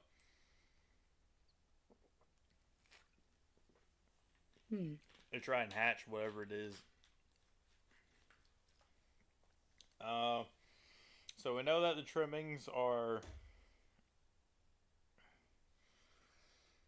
Alright, so what I think it was saying with the mimics is like the reason why their patterns are so different and weird is because the mimics are acting off of what the trimmings and the radio signals are near it. Because I think that the reason why the crawl went to it and tried to took it over is it's somehow communicating through the radio signals. And that's also why the trimmings are so widespread. Yeah, but then why is it that it can do an EMP pulse the monoliths? Unless they themselves are also interjecting into like the radio waves kind of thing. I mean, I don't know why they couldn't do that. I mean, if they can communicate through the radios, I don't see why they can't fucking do an EMP thing. I mean, they're clearly some type of esoteric things. I mean, they're not from this world, so.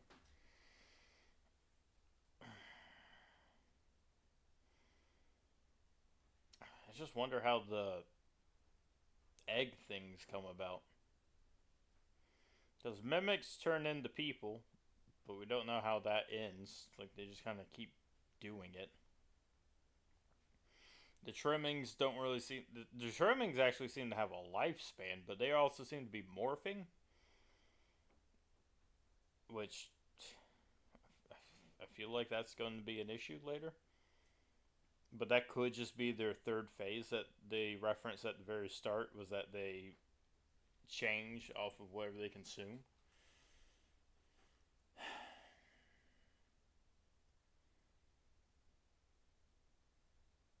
I guess the gatherers could technically be the egg things. Cause I think it said that there were like 7 or 9 of the orb things. There's like, they have found, I think 7 of them, and then there were like 3 or 5 more instances that they're investigating, something like that.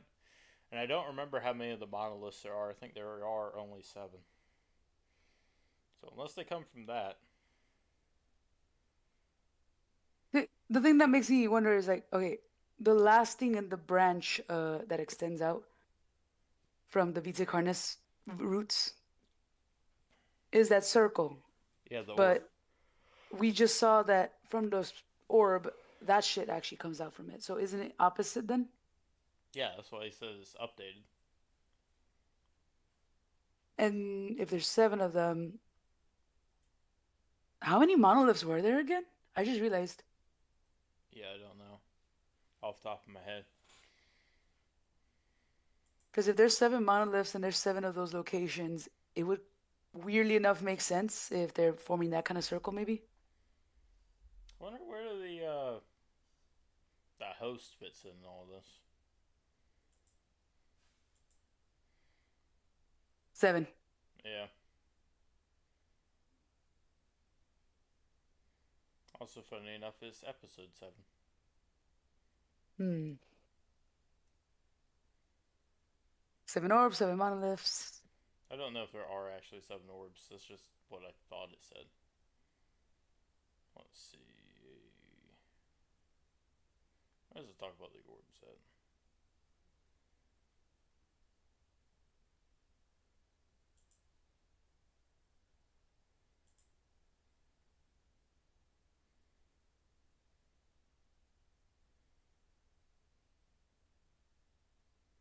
Yeah, alright, so, yeah, they come from that then.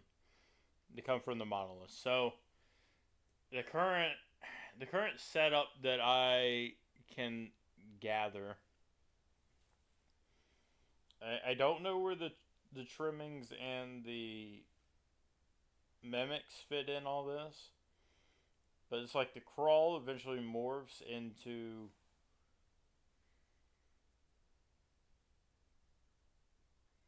the the what are they called? The harvesters, right? The big Yeah. bulbous things. So it morphs into that. Once it gets enough resources, they all go to like one area. They merge together, and then that they make the monoliths, and then the monoliths somehow make these things, and then it repeats, I guess. Because somehow or another, this makes the Vita Carnis, but I think it also hatches into something as well. Alright, well, I made this here, and then we can discuss this whenever we next stream. Yeah, I'm free tomorrow.